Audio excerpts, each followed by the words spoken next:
Hi, friends. Tonight, we begin a journey that drifts far back through the folds of time, a story whispered among the stars and etched upon ancient stone. It is the tale of Julius Caesar, not as a conqueror of Gaul, nor merely as the Roman statesman we remember from textbooks, but as a man entangled in the quiet mysteries of time itself. For tonight, I will tell you the secret history, how Caesar survived not just betrayal and battle, but the longest year known to humankind. A year of 445 days, a year that bent the very arc of heaven and swayed the breath of empires. Come now, settle in. Let us wander together through the veiled corridors of antiquity, where calendars grew crooked and stars murmured secrets. In the year we know as 46 BC, the sky over Rome was restless. The streets hummed with footsteps of citizens, togas rustling like dry leaves. But the stars above, they no longer kept faithful time. Farmers sowed too early. Priests lost track of sacred festivals. And old shepherds shook their heads, muttering that Mars and Venus danced out of step. The calendar, that great wheel of Roman order, had grown uneven, like a chariot with a broken wheel. The Roman year was supposed to be a marvel of discipline, patterned with pontifical care. But time had slipped its leash. The civil calendar lagged nearly 3 months behind the sun. Seasons tangled, crops failed, temples honored gods on the wrong days. And Caesar, now dictator perpetuo, knew well that if Rome could not master time, it could master nothing. He stood often on his villa's balcony, draped in his scholar's toga, gazing into the burning firmament, not as a warrior then, but as a man who had grown strangely quiet in victory, a man watching the heavens with eyes tired not from battle, but from the weight of years and prophecy. For it was not enough to conquer Gaul, nor even to cross the Rubicon. Caesar yearned to tame time itself. He feared disorder more than daggers. 1. Evening, as the breeze from the Tiber brushed the sycamore leaves, Caesar summoned a Greek astronomer named Sosigenes. A quiet man, Sosigenes wore no laurel wreaths. He carried instead scrolls filled with diagrams of the heavens, maps where stars hung like notes on a divine lute. Caesar greeted him simply, voice low. "Tell me, philosopher, how do I command time?" Sosigenes bowed, lips pressed together. Then he unrolled a parchment. He spoke not of armies, but of the sun's path, of equinoxes and lunar trickery, of the Egyptian calendar, and the quiet wisdom of Alexandria. What Sosigenes proposed was nothing less than celestial surgery, to cut and splice the Roman year, to reform it according to the solar rhythm, anchoring it not to politics, but to the cosmos, and thus the year 46 BC would be lengthened. It would not have the usual 365 days, nor even the occasional intercalary month meant to rebalance the system. It would stretch into a strange and elongated time breath. 445 days long. An act so bold, it was whispered about in porticos and bathhouses as Annus Confusionis, the year of confusion. Yet to Caesar, it was the year of restoration. But the days that followed were not kind. Even as Caesar worked to renew order, strange omens began to stir. Cicadas cried out too early. A calf was born with 2 heads near the Aventine Hill, and in the Forum a bronze statue cracked, not by force, but as if splitting from within.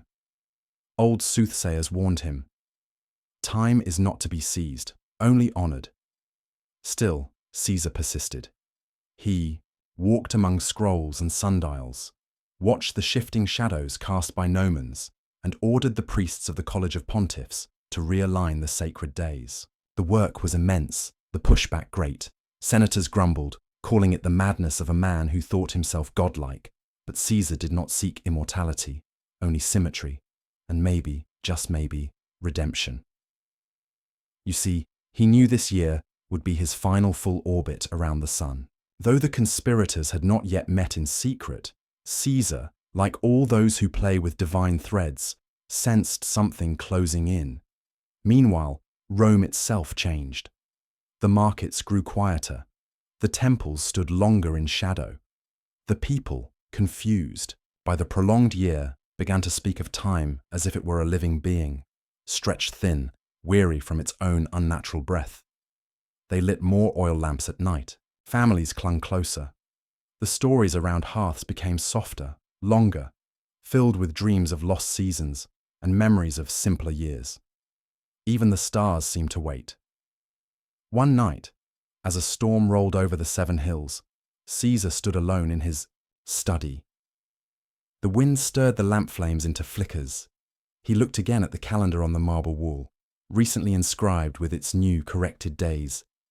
He whispered, not in Latin, but Greek, "Chronos, do not forget me." Outside, the rain answered, like 1,000 ticking clocks. And somewhere beyond the veil of storms and scrolls, time held its breath. In the quiet stillness before dawn, as Rome rested beneath layers of olive-coloured mist and cooling marble, one solitary flame still flickered upon the Aventine hill. Within a modest villa nestled between laurels and crumbling stone, the scholar, Sosigenes, laboured beneath its pale glow.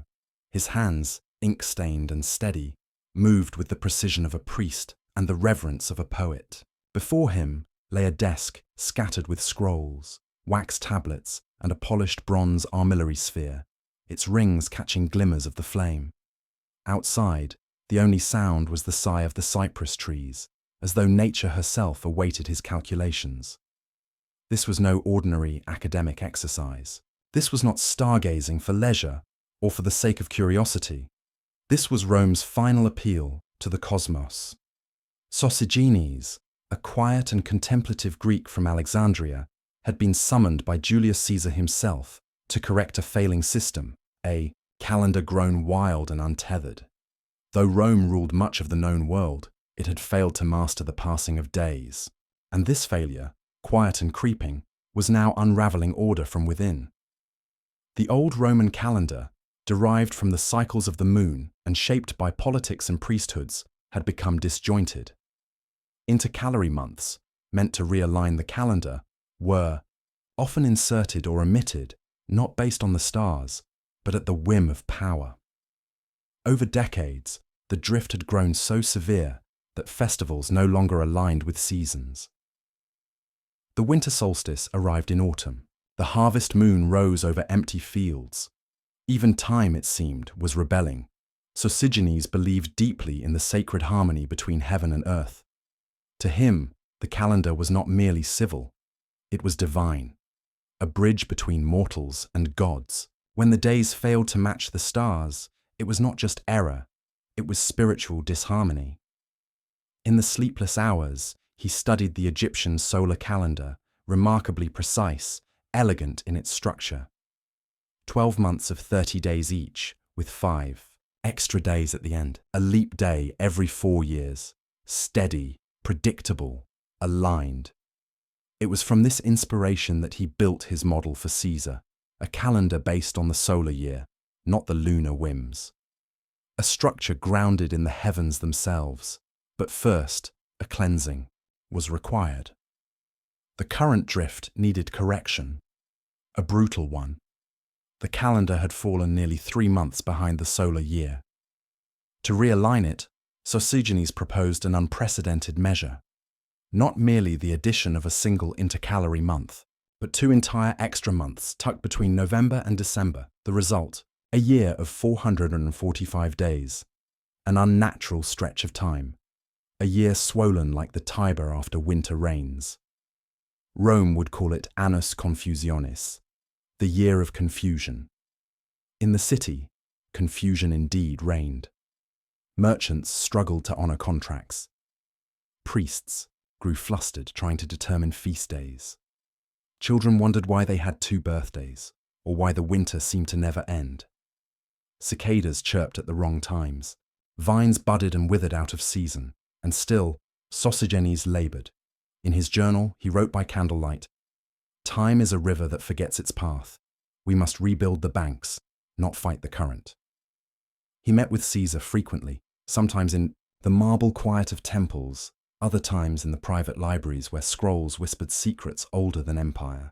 They spoke not as politician and scholar, but as two men seeking order in a world that seemed fraying at the edges. One cold morning, Caesar came to him without retinue, cloaked simply, hands folded like a pilgrim. "Tell me," Caesar said softly, "if we correct time, will Rome be healed?" Sosigenes studied the general's face, a face hardened by war, shadowed by power, and yet softened by something far more intimate. "Doubt. Time," he replied, "is not a wound to be healed. It is a breath to be listened to, and Rome is holding hers." That night, Sosigenes climbed the garden steps behind his villa, carrying a small oil lamp and a star chart. He sat beneath a fig tree, its bare limbs stretching like fingers into the sky. The moon hung above, a thin crescent, bent, uneasy. He traced its arc with his finger. The moon no longer fit the calendar. It floated out of step, like a singer who'd forgotten the melody. But change was coming. He closed his eyes and whispered, a prayer, not to the old gods, not even to the sun, but to time itself. "Guide us gently, old friend.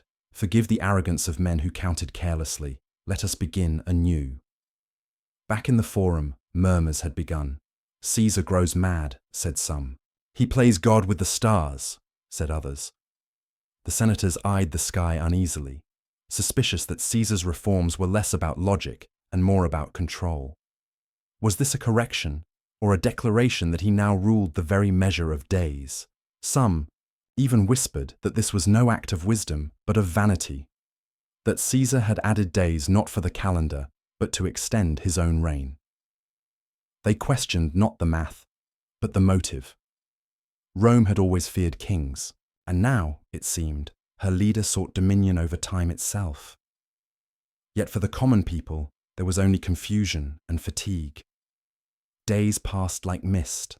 Festivals arrived without certainty. The rhythm of life lost its beat. And though the stars marched faithfully across the sky, the city below felt unmoored, as if drifting through a fog of elongated hours. Children asked, "When will it be real spring again?" And old women whispered, "It is a year out of joint. Something is being undone." But above it all, Sosigenes kept the candle burning, kept the records, kept the silence of a man who understood that to realign the heavens required enduring a little earthly chaos. The days stretched thin, like wool drawn across too wide a loom. Even in the bustling markets of Rome, where once the air thrummed with the shouts of vendors and the scent of hot bread, there was now a weariness that clung to every awning and echoed through the colonnades. The calendar, once a steady pulse beneath daily life, had become a puzzle. No one knew quite what day it was, nor how long it would remain so. It was midwinter, or what should have been. But the skies did not align, and neither did the people. Each year, Saturnalia, the joyous Roman festival of mischief and mirth, was celebrated in December. For one sacred week, the city overturned itself. Masters served slaves, gifts were exchanged, rules were suspended in a riot of laughter and gold. Even the sternest senator might be found wearing a felt cap and singing ribald songs. But in the year of confusion, Saturnalia did not come when expected. The priests, following Caesar's decree and Sosigenes' realignment, pushed the feast forward by weeks. When revelers came to the temples, ready to light candles and cast dice, they found the doors closed. The day had not yet come, or had already passed. The joy faltered. One baker on the Via Sacra wrote in chalk, "I have made Saturnalia. Cakes 3 times already this year. Still no Saturn." In households across Rome, families held private celebrations, uncertain whether they sinned by acting too early or too late. Children wept, confused why there were no street plays or satirical poems. The gods, it seemed, had gone quiet. And Saturn, ancient, slow-moving Saturn, ruler of time and harvest, remained still upon his marble throne. Meanwhile, deep within the Curia Julia, where Caesar had commissioned a new Senate house still under construction, the dictator sat at a long table with his aides. Before him lay a calendar etched in soft wax, the months now reorganized by Sosigenes' hand. He tapped one corner with his stylus. We have added days, yes, but have we lost the soul of our time? His voice was thoughtful, not fearful. He did not regret the reform, but he recognized the side effect, the sense of unmooring it caused. Mark Antony, leaning against a pillar, shrugged. The people will follow what we write. Time bends to empire. But Caesar shook his head. Empires bend to time. We forget that too easily. He stood then and crossed to the window. The afternoon sun cast long shadows across the half-built columns outside. Rome, even in confusion, still gleamed. Still, he frowned. Far from the palace, walls, the people whispered in alleys and at aqueducts. They blamed the priests, the Senate, even Caesar himself. A street performer composed a satirical song that echoed in taverns. He who added months forgot the moon, and now our joy has come too soon, or late, or never. Who can say? Saturn waits some other day. The words were light, but the worry was deep, for Saturnalia was not just a feast, it was a release, a reset, a week where the burdens of class and duty were briefly lifted. Its absence was not merely inconvenient, it was unsettling. In the countryside beyond the city, farmers watched the sky with suspicion. A woman named Marcia, tending her frostbitten olive trees, told her son, "We planted too early. The sun lied this year. The gods are restless." Her son, young but sharp, asked, "Did Caesar anger them?" She did not answer, but she left a fig at the base of their household shrine, better to appease the old gods, just in case. Back in Rome, Sosigenes continued his work in quiet corners. He heard the grumblings, the songs, the doubts. He lit a candle for Saturn on the day the festival should have fallen, just in case. He made no grand sacrifice, only a silent offering of olive oil and a whispered verse from Hesiod. Then he turned, back to his parchments. For beyond the calendar reform itself, another project had begun, a meticulous, mystical calculation, known only to a few, a record of celestial omens tracked through the confusion. Eclipses, planetary alignments, unusual weather patterns. He was charting not just dates, but what he called the temperament of time, for he believed something was shifting beneath all this disorder, not merely political change, not merely mathematical reform, but a deeper, stranger current. And Caesar, he too sensed it. In private moments he walked alone through the old temple of Saturn, fingers trailing along the base of its columns. It was one of the oldest structures in the Forum, a relic of the monarchy that predated the Republic. He placed a coin at its altar, not for favor but for memory. Saturn, after all, had once been king, and was dethroned by Jupiter. Caesar, a reader of omens, did not miss the symmetry. He looked up at the statue's bearded face and whispered, "The wheel turns slowly, but it turns." And thus, the longest year in human memory continued. Its days thickened like winter fog, clinging to rooftops and hearts. Its weeks ran long, its feasts delayed, its meaning unclear. But within this confusion, a silence grew, a waiting, and in the depths of that stillness, Saturn waited too. In the waning weeks of the stretched winter, as Rome wrestled with the shape of a year too long, Julius Caesar withdrew more frequently from the chambers of law and ambition, while the Senate chattered like restless crows, and the Forum echoed with uneasy questions. The man who had bent the calendar to his will began to walk alone through gardens older than the Republic itself. There, in a quiet grove behind his Palatine villa, grew a laurel tree. Twisted, ancient, and bowed by age. It was not remarkable in beauty, nor especially tall, but Caesar favored this tree. It had been there since his youth, And perhaps before that, in the time of Romulus, he would come each morning, before the rustle of sandals on marble and the arrival of scrolls with their imperial demands, and sit beneath its shade. The leaves whispered in a tongue only memory could translate. And for those few minutes, Caesar was not ruler of Rome, nor dictator for life, only Gaius, son of Aurelia, born under a less complicated sky. He often brought with him old stories, tales from the founding days of Latium, of Alba Longa, and the ancient kings. He remembered his mother's voice telling them to him in the hush of childhood, Alba Longa. The ancestral city, long crumbled, hidden beneath centuries of dust and myth. Caesar dreamed of it more often now. In those dreams, he walked among its ruined temples. Marble lions watched him from broken pedestals. A river, neither the Tiber nor the Styx, cut through its heart, flowing backward. And always, in these visions, a child watched him from afar, face half lit by starlight, eyes as deep as wells. When he awoke, he never spoke of the dreams, not to Calpurnia, nor to his aides, nor even to Sosigenes. But he began writing at night, phrases, in Greek and Latin, half poems and questions, scattered across tablets and loose scrolls. If Rome is time-made stone, what was Alba? A dream of time before memory. What becomes of a man who walks past the boundaries the gods have set? During one such morning in the laurel grove, Sosigenes came quietly. He bowed, but Caesar waved the gesture away and gestured to the stone bench beside him. The astronomer sat. The sky above was soft with early light, a pale orange reflecting off the dome of the Capitoline hill. They sat in silence for some time. Then Caesar said, "You study the future by watching the past, don't you?" Sosigenes nodded. "The stars tell stories only time can finish."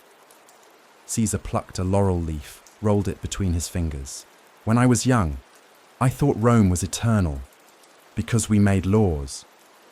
But it is not the laws, it is the story. As long as we tell the story, Rome breathes." Sosigenes studied his face. "Then you have lengthened her breath with this year. She will remember you for it." Caesar gave a small smile.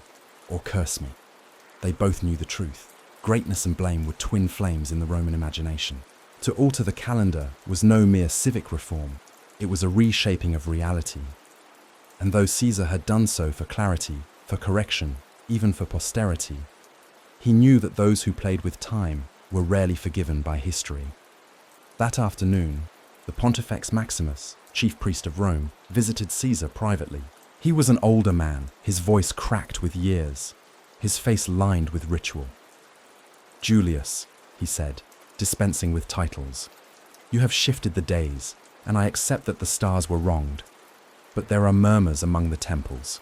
Some say the gods are displeased." Caesar offered him a cup of fig wine, calm and unshaken.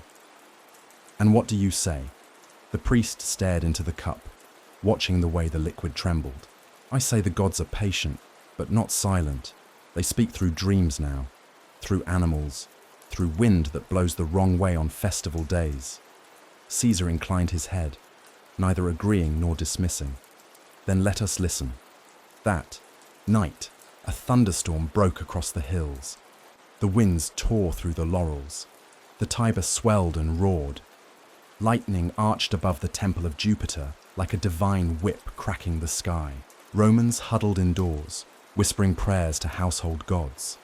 A statue in the garden of a minor senator shattered without reason. Dogs howled for hours, and in the silence that followed, Caesar dreamed again. This time, the child from Alba Longa spoke. "You have walked too far, Gaius. Even the gods must count their steps." When he awoke, he found a crow feather beneath his bed. He tucked it into a scroll without a word. As the long year dragged forward, Rome adjusted, but never fully. Each week brought another small rebellion of the spirit, a baker who refused to change his feast day loaves, a widow who kept to the old days of mourning, a group of youths who celebrated Saturnalia a month late. Caesar allowed these things. He made no punishments, no corrections. He understood that time could be redirected, but not commanded. And yet, despite the unrest, something was stirring beneath the surface. People were beginning to remember again, to think not only of days, but of years, of where they came from, of how fragile the rhythm of existence could be. They looked to the heavens more. They whispered stories again. The story, Caesar realized, was reawakening. And with it, perhaps, something older than even Rome. In the heat-hazed heart of Egypt, far from Rome's marble columns and smoky hearths, a light still burned that had not dimmed since the age of pharaohs. It was the Library of Alexandria, a place where the breath of centuries was captured in scrolls of papyrus and bound in cedar, where the voices of Aristotle, Sappho, and Babylonian priests lived side by side, where memory was sacred and time, long before it was sliced into months, was written in the sky. Though much of it had suffered damage through fires and politics, parts still remained, a core, guarded, curated, and cherished. And in that sacred center, there worked a man named Ptolemaeus, called by some the librarian of forgotten days. He was not a priest nor a philosopher in the formal sense. His robes were worn, his beard like an untrimmed scroll, and his eyesight weakened by the flame light he read by. But within his mind danced maps of stars, not seen in the West for centuries, and names of years kept only in the chants of Chaldeans. When news reached Alexandria that Julius Caesar had rewritten the calendar, that Rome now counted days in new ways, Ptolemaeus did not scoff nor cheer. He simply retrieved a scroll bound in seals of blue wax and cracked it open. Its title, inked, in Greek and nearly illegible, read, Chronologia, the years before counting. Caesar had sent messengers to Egypt long before, inviting the minds of Alexandria to advise on the reform. He had known, in his conquests, that Roman knowledge was powerful, but Alexandrian memory was deeper, and it was Ptolemaeus who had advised. Sosigenes in secret correspondence.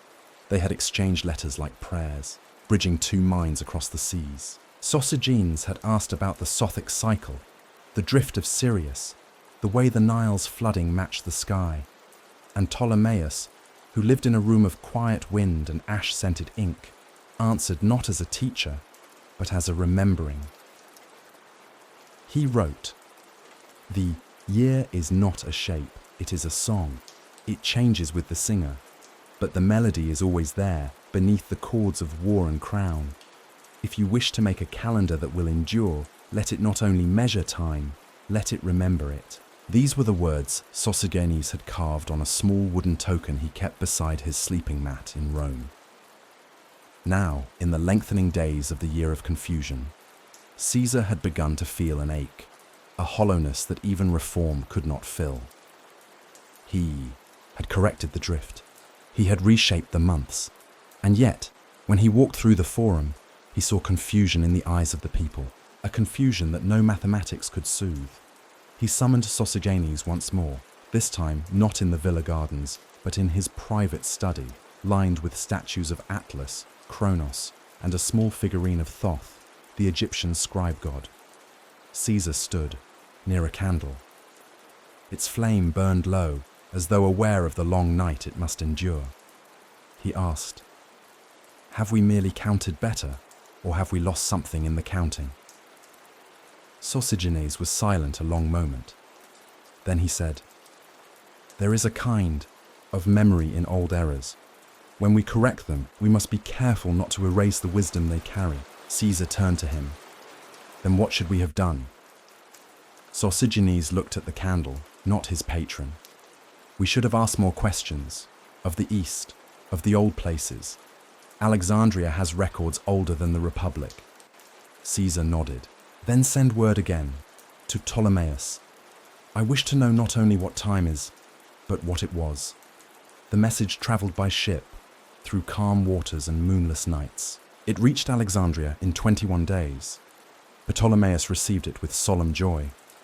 He read the scroll thrice, then walked to the deepest chamber of the library, where scrolls were stored in clay jars, untouched for generations. He retrieved a bundle, known only by its symbol, a circle bisected by a snake, the sign of the cyclical year. Within were ancient Alexandrian reckonings, calendar records, yes, but also stories, dreams, visions of time as spiral, not line, as river, not road. He wrote back, slowly, over 3 days. In his letter, he included a passage once spoken by the astronomer Aristarchus, long dead. To count the days is useful, but to feel the days, to know which are heavy and which are light, which carry seeds and which carry endings, that is the work of the wise. When Caesar read the letter, he closed his eyes. He had sought to control time, to reshape it like clay, but perhaps what was needed was reverence, not mastery. Perhaps this longest year was not a confusion, but an invitation to remember that time was not Roman, nor Greek, nor divine. It was human. It lived in breath and bread, in dream and death, in the rise and fall of empires no longer named. He placed the scroll gently beside his bed, and that night, for the first time in weeks, he did not dream of Alba Longa. He dreamed of stars drifting gently across the Nile, of scribes writing by torchlight, of time as a grandmother's lullaby, slow, warm, eternal. The sun rose slower, or so it seemed. In the forum, merchants now looked twice at the shadow cast by the tall obelisk near the temple of Venus Genetrix, a sundial meant to track Caesar's reformed calendar.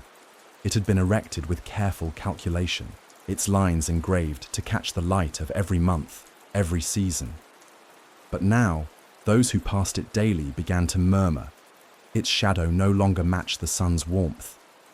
It fell half an hour early or late, or refused to stretch fully during the midday hush. Something subtle had shifted, just enough to unsettle. The scholars blamed wind or atmospheric haze, but the older men, especially those who remembered omens before Sulla's fall, whispered, "Time is hiding from us." Caesar himself had noticed it. Though he would never admit it publicly, in his private walks through the Campus Martius, he studied the sundials in silence. He placed his hand on the stone, felt its warmth, listened not to science, but to the hush between seconds. It was in those silences that the world began to shimmer oddly. He saw things differently now, not only as a ruler or reformer, but as a man at the edge of something immense and unseen. He had changed time, but had time also begun to change him? His skin, he noted, now itched at sunset, as if the very act of day's end irritated something deep beneath the flesh. And when he dined late, by lamplight and soft music, the wine seemed slower to warm him. One evening, he hosted a banquet, a quiet one for friends and thinkers, not for senators or foreign guests. The guests included Sosigenes, a poet named Lucilius, an old midwife from the Aventine, whose memory of Roman festivals stretched back to the days of Marius, and a blind lyre player whose songs were drawn from Etruscan legend. The meal was gentle: figs, fish, honeyed bread, goat cheese, and red wine from the Apennines. They reclined, as custom dictated, beneath swaying oil lamps. But the strangest thing happened that night. The sun did not set. It hovered on the horizon, its golden rim trembling, as though unsure whether to fall or rise again. Lucilius was the first to notice. Has the wine dulled my sense, or is twilight refusing its cue? The midwife leaned forward, eyes sharp. This happened once before, she said. In the year when 3 consuls died within a month. The sun hung too long, and no one could sleep. Sosigenes turned pale, gripping the armrest. It cannot be the stars. This is something else. The lyre player struck a chord and sang, not knowing why. When time forgets to close its hand, the living wander through the land, not sure if day or night shall fall, for gods no longer heed the call. A chill passed through them, though the lamps burned bright. Caesar rose quietly and stepped out onto the balcony. Rome stretched before him, rooftops catching the light like bronze shields. Birds flew, uncertain of direction. Dogs barked, then fell silent. The air itself felt different, charged not with threat, but with expectation, as though the very city held its breath. He turned to Sosigenes, who had followed. "Is this natural?" The astronomer shook his head slowly. "It is not unnatural, but it is rare, and when rare things become common, the world takes notice." Caesar said nothing, but that night he did not sleep. He wandered his halls, lit only by soft torchlight, past statues of his ancestors, touched the frayed corner of a campaign banner from Gaul, sat beneath a mosaic of the zodiac, floor cold beneath his sandals. Time, he now believed, was not merely a ribbon he had straightened. It was a living thing, a beast that stirred when prodded. Had he awakened it? In the morning, the sun rose early, too early. Cooks in the palace dropped their ladles, roosters crowed mid-prayer, and for one strange hour, shadows fell toward the east instead of the west. The city murmured. The priests burned incense without instruction, and Caesar, still in his same tunic from the night before, stood at the window and whispered, "I did not ask to be its master, only its steward." Later that week, a child was born near the Capitoline Hill. The midwife, the same woman from Caesar's banquet, delivered the boy in a breech position, yet the infant lived, with eyes as grey as twilight. She swore the boy never cried, only watched. Silent. The mother named him Tempianus, born of time. The story spread quickly. By dusk, people were leaving offerings at the child's doorstep. Not just fruit or coins, but broken sundials, faded calendars, and old hourglasses, as if hoping that by honouring him, the flow of time might settle again. And Caesar? He continued to work, to speak, to smile for the crowds. But each evening, he retreated to the roof of his villa. There, beneath the now fluctuating stars, he kept vigil, not as ruler, but as witness. He no longer marked time by the sun, nor by the clocks, but by the way the city breathed. He told no one, but he had started a new kind of record, a journal etched in wax and sealed daily. He titled it, Chronica Sine Horis, the Chronicle Without Hours. Long before sunrise, in the southern quarter of Rome where the Tiber curved like a sleeping serpent, a blacksmith named Valerius began his daily rituals. His forge was older than most temples, tucked beside a narrow alley where ivy grew like moss on stone. Each morning, he would stoke the coals, draw water from the clay basin, and strike the bell that hung beside his door. It was not just a bell of commerce, but of tradition. The ringing had long signaled the city's awakening, a sound as familiar as the footsteps of guards or the creak of oxen carts. But on this morning, Valerius hesitated. He had already prepared the tools. The forge crackled, eager for labor, but something in the air felt unfinished. The sky above was lightning, yes, but not in its usual pattern. There was no freshness to it, no hush of passing night. Instead, it felt as if yesterday still clung to the walls and soil. The bell remained untouched. His apprentice, a boy of 12 with wide, nervous eyes, looked up and asked, "Master, is it not morning?" Valerius answered only, "The day hasn't ended yet." Across the city, similar confusions bloomed.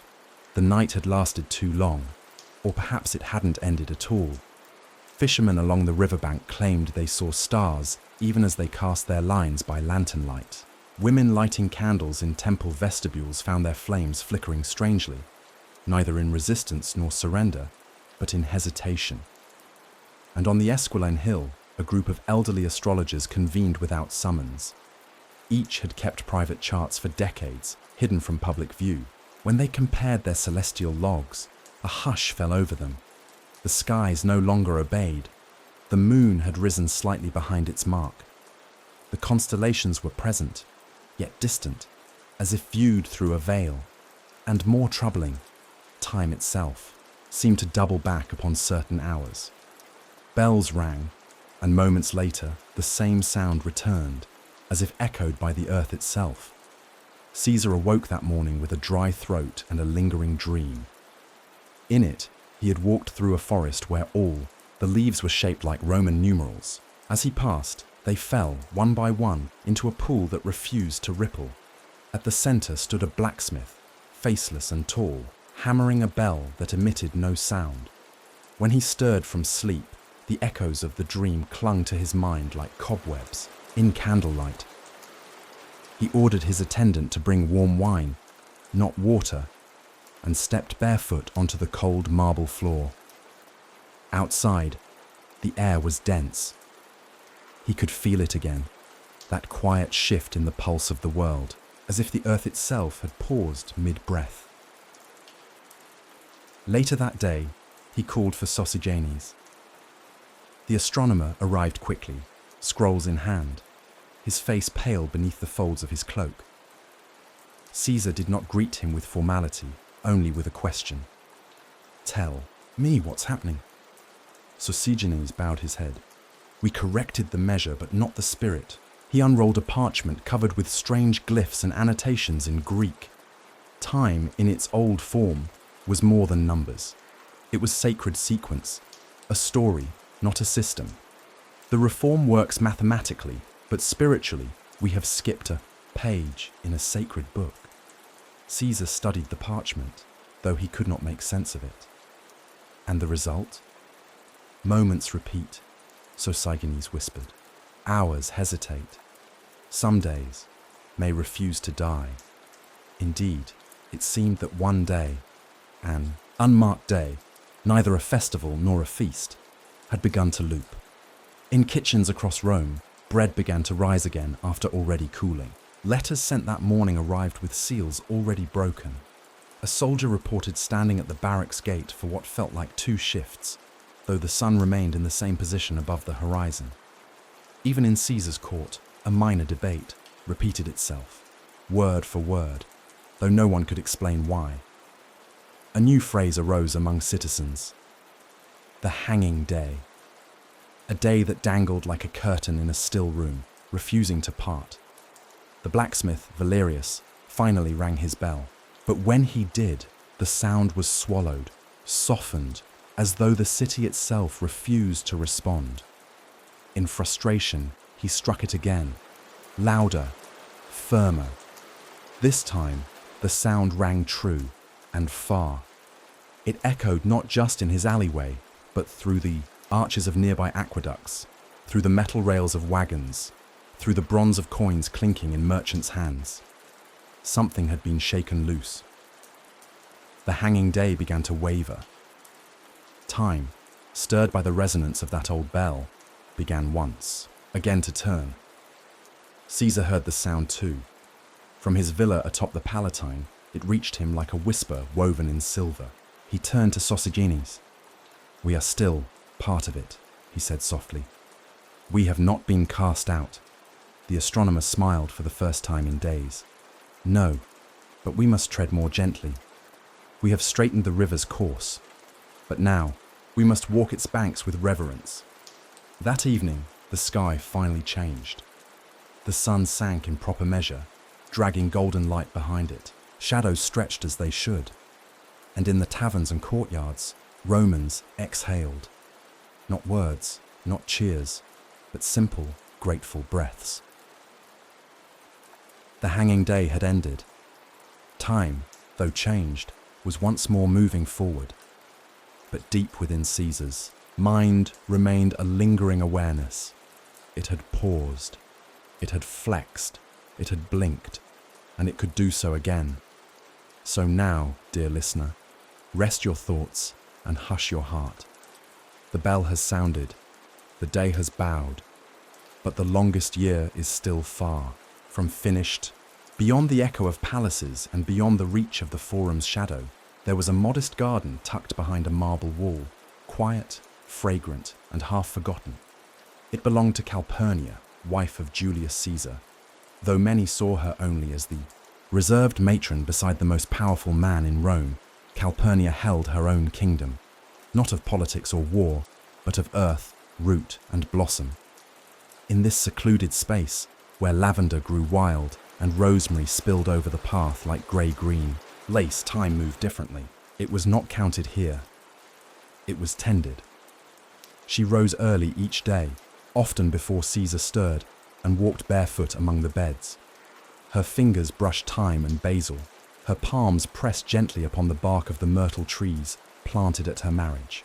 She whispered to the leaves, not prayers, not questions, but old songs once sung by shepherd women in Latium before Rome's stone was laid.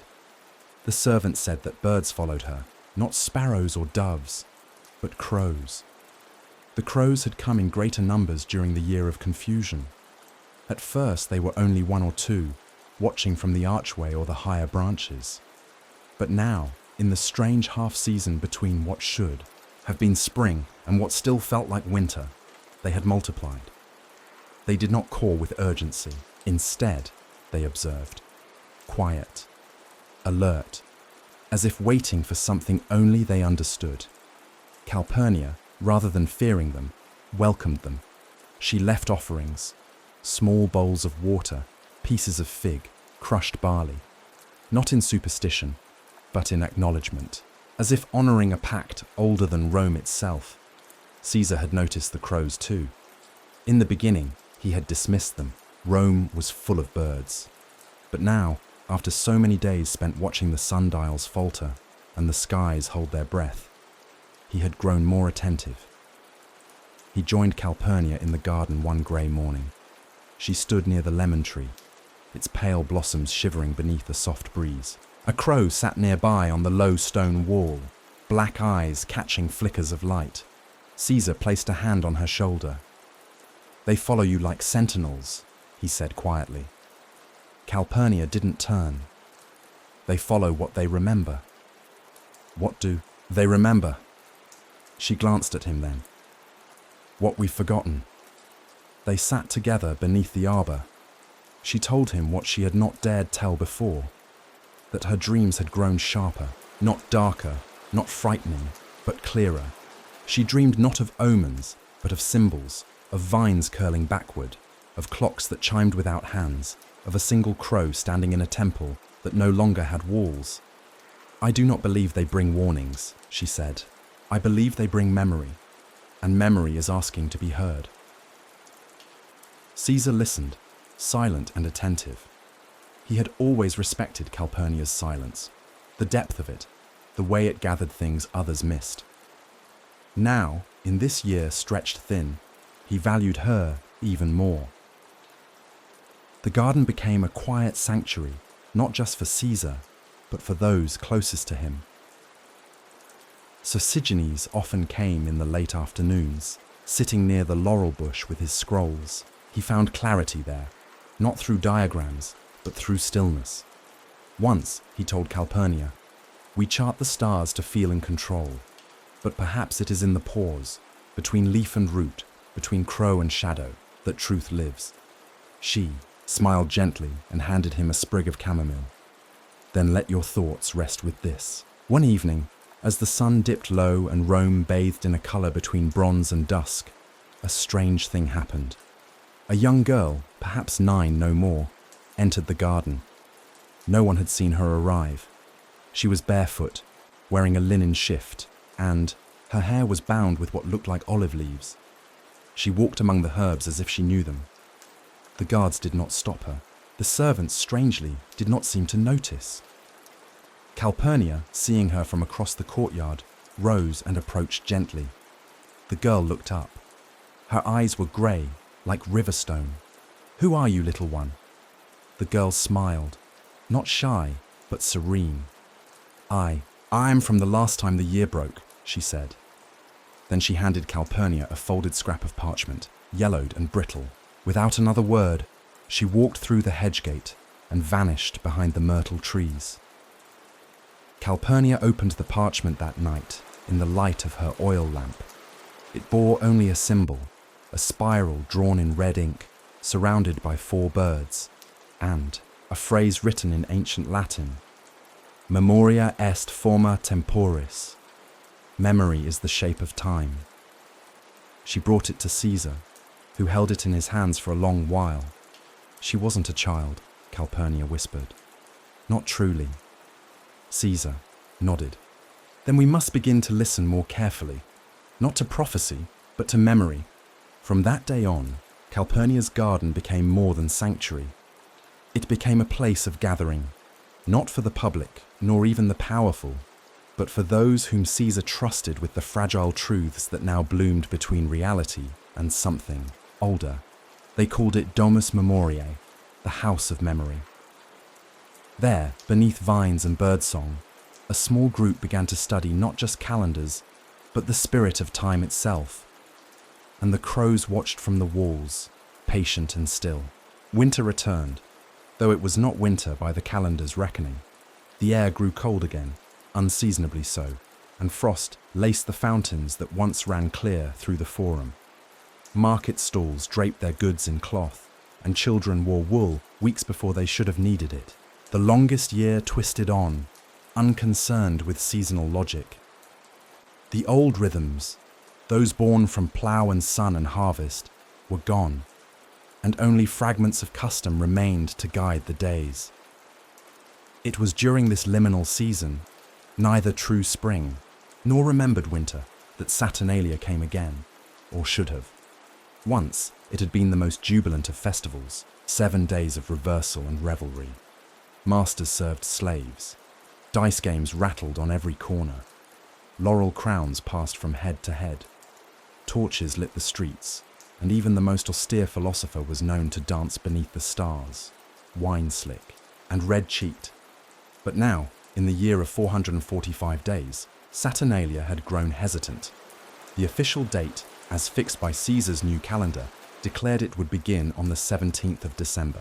But the people no longer trusted such certainty. After the hanging day and the sundial's betrayal, many wondered if days could truly be fixed at all. So they waited. And while they waited, silence settled in place of celebration. The forum remained, undecorated. The shops, usually bursting with wreaths and dice, stayed bare. The children, uncertain whether they would be scolded or praised, did not sing the Saturnalia songs. Instead, one man laughed. He stood in the northern corner of the market, alone, dressed in a crude imitation of a senator's robe made from stitched rags. His head was crowned with a wreath of dried carrots, and he held a wooden spoon as a scepter. "Hail Saturn, king of cabbages," he cried. Passers-by gave him wide berth. Some shook their heads. Others whispered, "There's always one fool in every age." But an old woman stopped and watched. She had lived through 30 Saturnalias and seen 6 calendars shift in her lifetime. She asked him gently, "Why laugh when no one joins you?" The man grinned, eyes brighter than madness should allow. "Because Saturn remembers, even when we don't." He twirled the spoon. Saturn never asked for pomp. He asked for pause. This, he gestured to the empty square, the confused crowds, is the truest feast we've ever given him. The woman said nothing. She bowed slightly and walked on. But later that day, she lit a candle and placed a small loaf of honey bread on her windowsill. An offering, as her grandmother once taught her, to the spirit of inverted time. That night, Caesar walked the empty streets in disguise. He often did so during times of unrest, to listen and feel without filter. He wore a simple cloak, a hood low over his brow, and sandals dusty from unpaved alleys. He wandered through Subura, past shuttered taverns and quiet courtyards. Occasionally, he saw flickers of light, small gatherings inside homes where families clung to fragments of joy. In one such home, he glimpsed a game of knucklebones. In another, a slave offered his master a plate with exaggerated flair, and laughter followed. It was not public, not political, but it was Saturnalia still, hidden and heartfelt. When Caesar returned to the Palatine, Calpurnia was waiting in her garden. She looked up from pruning a rosemary bush. "It was quiet?" she asked. He nodded, but not empty. Then he told her of the man in the market, the king of cabbages, and the old woman who listened. Calpurnia smiled faintly. Memory comes back in strange ways. They sat together for a long time, the crows overhead rustling their wings. Elsewhere in the city, something began to stir. The morning after what should have been the first day of Saturnalia, citizens found their doorways marked with chalk symbols, circles, spirals, and crude drawings of Saturn's sickle. No one claimed responsibility. The guards questioned vagrants, artisans, even scribes, but none confessed. Sosigenes, upon examining one such mark, only said, "This is older than Saturnalia. This is from when time was first made sacred." He touched the chalk with reverent fingers. They are remembering forward. By the third day, laughter returned. Not loud, not triumphant, but gentle and sincere. In a bakery near the Tiber, a man sang a verse of an old Saturnalia ballad while kneading dough. In a schoolhouse, children exchanged mock titles, calling each other senator of chickpeas and priest of turnips. And in a small courtyard garden, the king of cabbages sat at a makeshift throne, joined by two others wearing wreaths of fennel and lavender. They passed a jug of watered wine and took turns proclaiming silly laws. "From this moment," one declared, "it shall be forbidden to frown at geese." "Let every shoe left by a doorway be filled with olives," cried another. They laughed until tears blurred their eyes. Caesar, hearing of these things, did not intervene. He made no decree, issued no corrections. Instead, he sent for his scribes and dictated a single line to be added to the state archives. In this year, Saturnalia was not decreed, but discovered. Then he dismissed them and returned, as he often now did, to Calpurnia's garden, to listen to the crows, to study the scent of rosemary, and to reflect on the power of a day that refused to follow orders. Hidden beneath the Temple of Concord, in a chamber few ever saw, there existed a room older than any Senate vote or imperial seal, a space where time had not been counted, but recorded. This was the vault of the Roman archivists. Unlike the scribes of law or the orators of marble halls, the archivists served no public face. They did not speak in forums nor parade at triumphs. Their robes were uncoloured, their names seldom uttered. But they were vital. They remembered what Rome tried to forget. And in the year of confusion, their chamber grew restless. The lead archivist, a man named Aurelius Posthumus, had served in silence for 40 years. His beard was white as scroll parchment, his voice dry as dust, and his fingers bore ink stains that had never washed out. He had lived through regime changes, purges, and plagues. He had survived the madness of consuls who crowned themselves kings and emperors who forgot their own names. But never had he seen the scrolls bleed. It began one morning in the 7th month of the long year. Aurelius entered the chamber as he always did, offering the ritual greeting. 3 words whispered to the shadows. Tempus memoriam paret. Time births memory. He lit the lamps, past the statues of Janus and Mercury, then reached for the daily record scroll, only to find a dark stain blooming from its base. Ink, thick and warm, as if freshly spilled, but no bottle had fallen, no apprentice had erred. The stain pulsed, spreading across the parchment, obscuring the prior day's writing, as though the past itself resisted preservation. Aurelius summoned his most trusted assistant, a young woman named Nona, trained in the old ways of archival rites. She examined the scroll, her face pale. "This is not damage," she murmured. "This is defiance." That same day, 3 other scrolls, those dated from the last solstice, were found with letters rearranged, phrases missing, dates inverted. Sosigenes was sent for.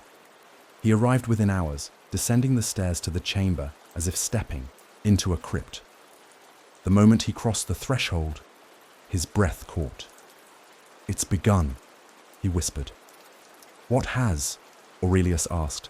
Sosigenes knelt before the ink-stained scroll. "The memory of time itself has been disturbed. In Rome's oldest traditions, time was not just measured, it was watched.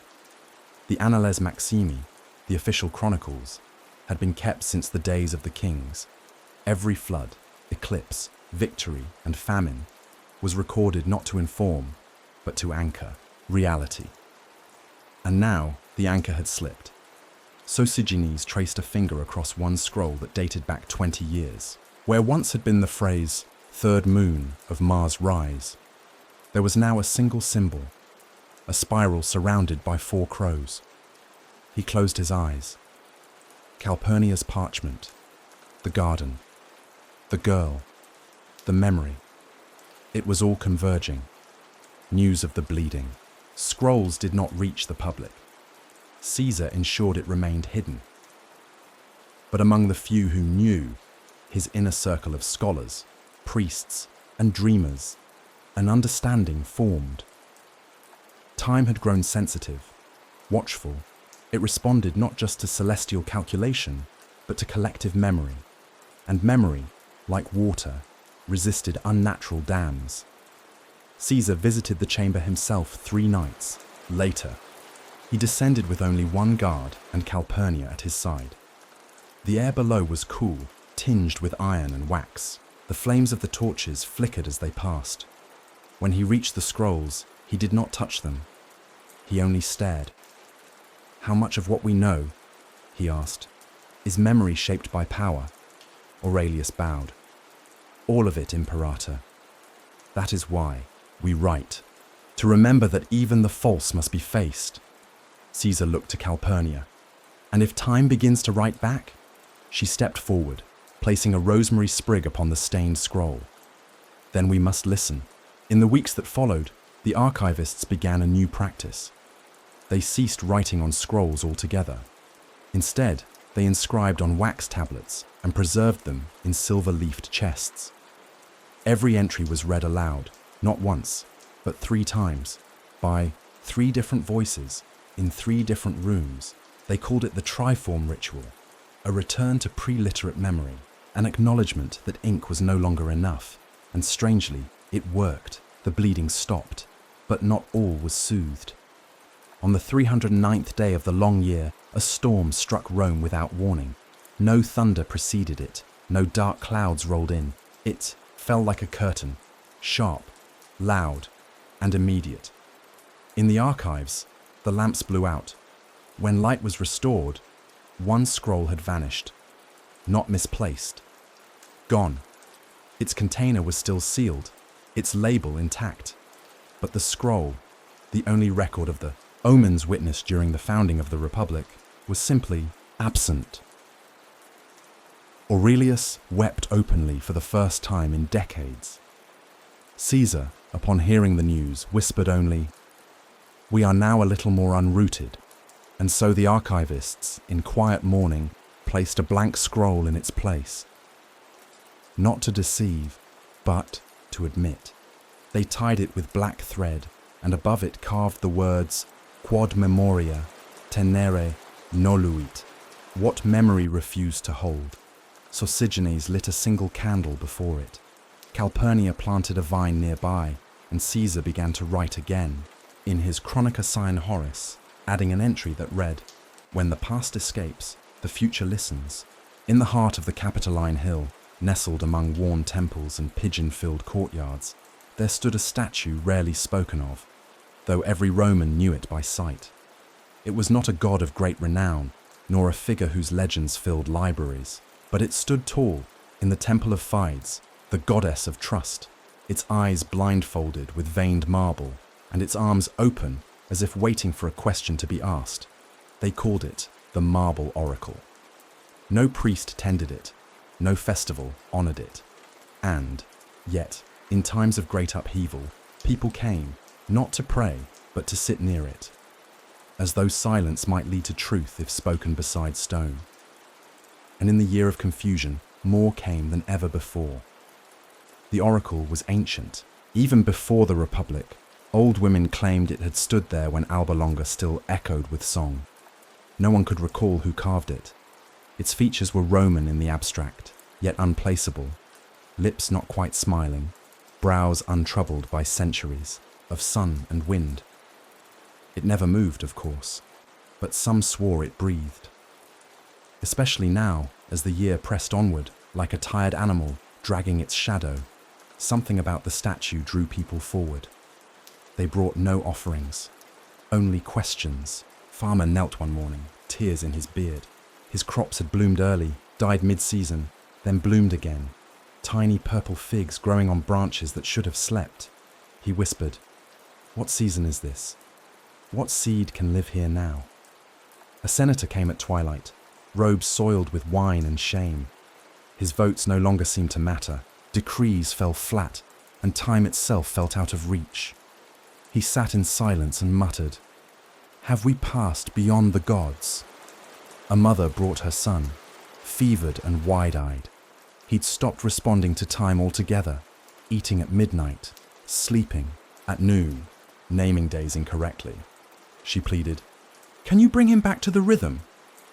And though the statue said nothing, many left feeling slightly lighter, not cured, not answered, but heard. Calpurnia heard of it, of course. Her servants spoke of a line that stretched at dawn, and the way crows sat on the temple's roof, unmoving, for hours. She told Caesar, as they sat among the fig trees of her garden. "They say it watches the days," she said, "but does not measure them." Caesar, who had once ruled with numbers and now ruled with doubt, tilted his head. "Then perhaps it knows more than I." He visited in secret. Late one night, cloaked and alone, he stepped through the cool marble arches of the temple and stood before the oracle. The moon cast a long shadow behind him. He said nothing for a long time. Then he asked quietly, "Did I do wrong?" Not as a general, not as dictator, but as a man who had dared rewrite the song of the heavens. The statue remained, still, but a sudden gust stirred the temple torches. One flame flared, briefly illuminating the face of the oracle. Its blindfolded eyes caught the light. Caesar stepped back, startled, but not afraid. He bowed and left without another word. The next day, a strange thing occurred. Every temple across Rome reported the same phenomenon. Their offering bowls remained untouched. Not a single citizen had brought oil, grain, or fruit.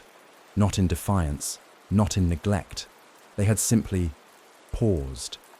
It was as if the people, by silent agreement, had stopped trying to bargain with the divine. The year had stretched so long, so unevenly, that no one knew when a proper offering should be made. The old festivals had been bent. The new ones had not yet rooted. The gods, it seemed, would have to wait.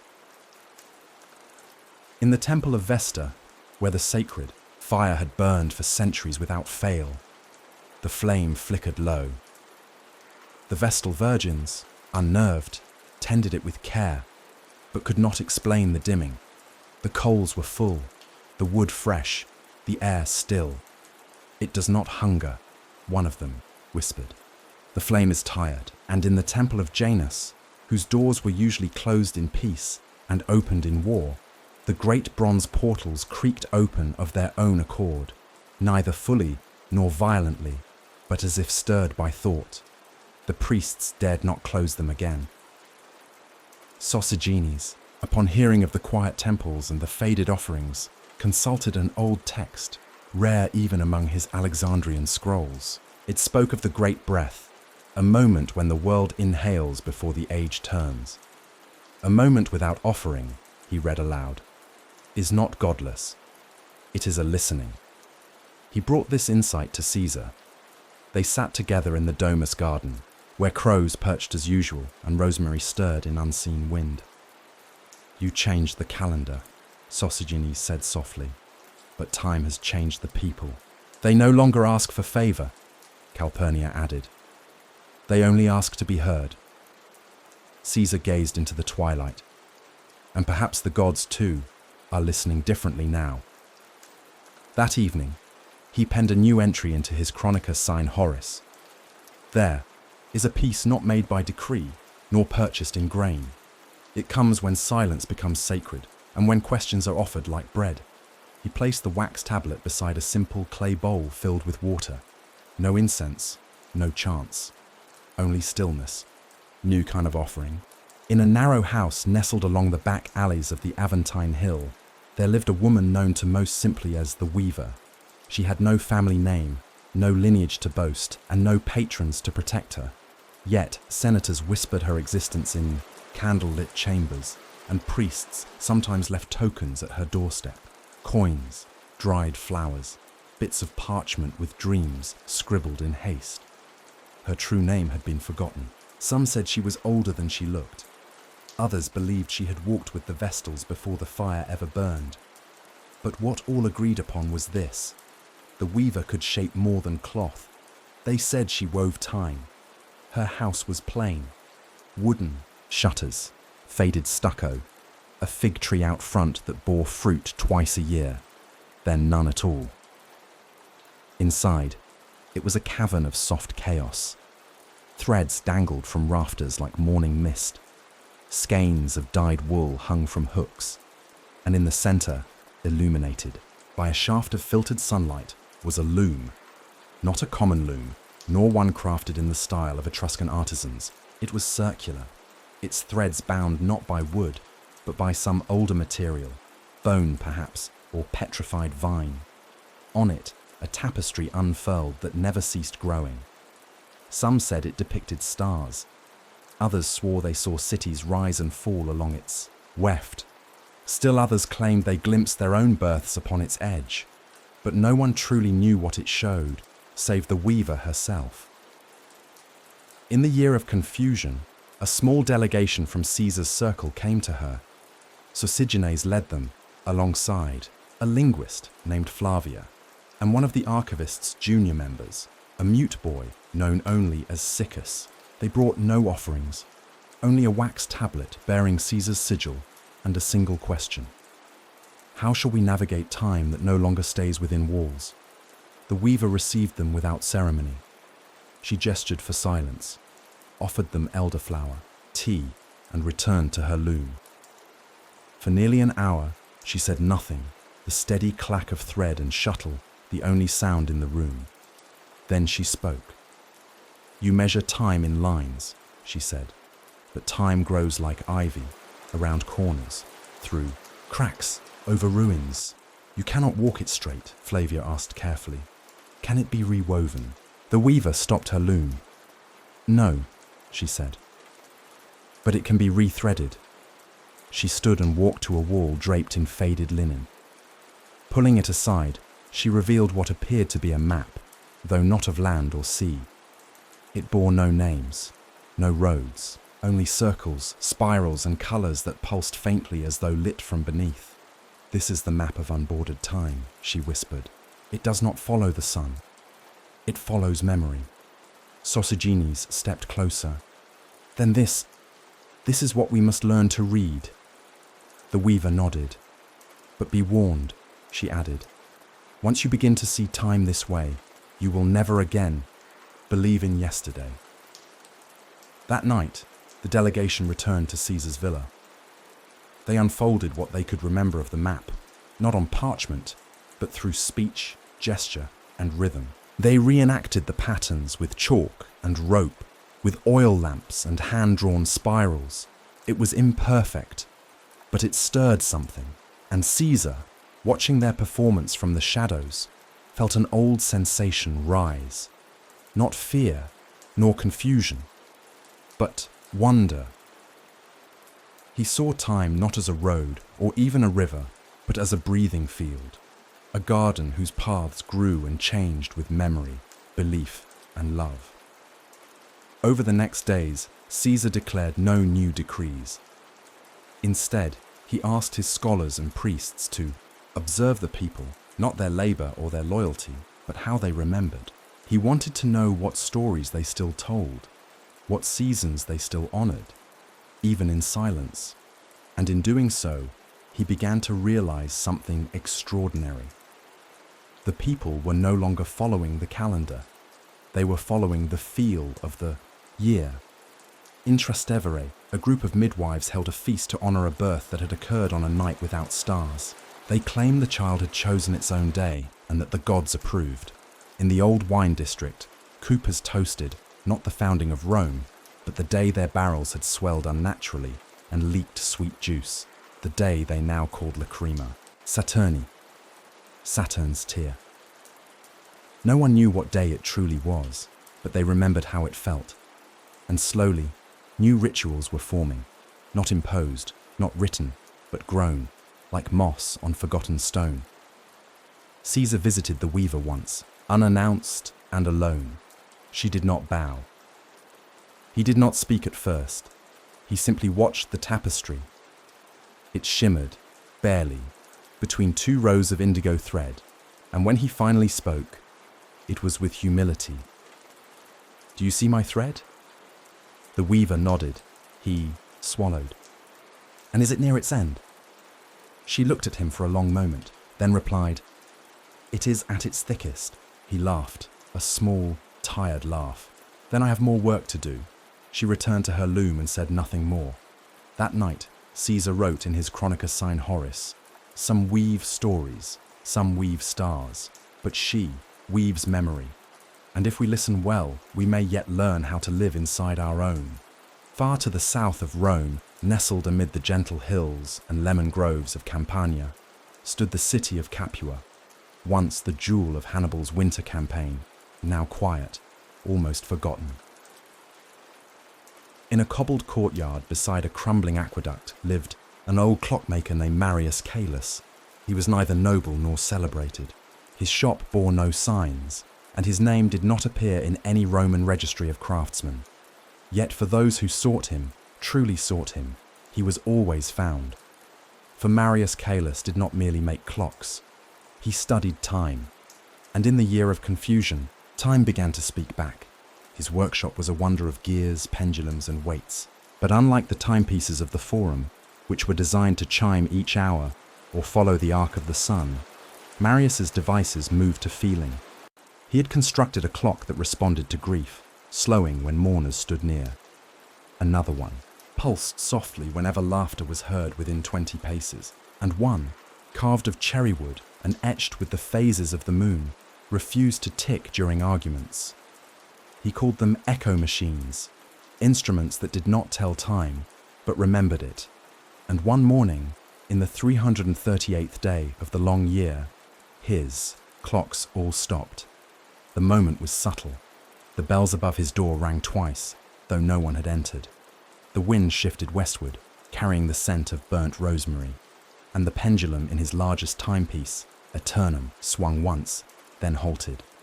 Not broken, not jammed, simply paused. Marius sat before it in silence. Then he whispered, "An hour has gone missing." Word of the phenomenon spread slowly, like dye through linen. By the time it reached Rome, several days had passed.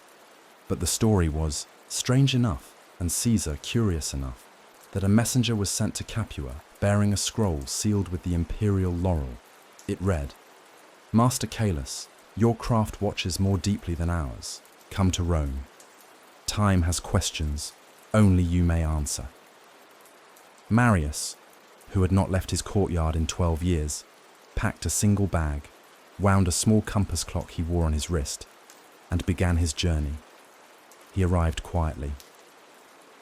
Caesar greeted him, not in the throne room, but in Calpurnia's garden, where the rosemary still grew wild and the crows remained ever watchful. "You lost an hour," Caesar said. Marius nodded. "Not misplaced, not stolen. It simply vanished." "How did you know?" "Because my clocks did not grieve it.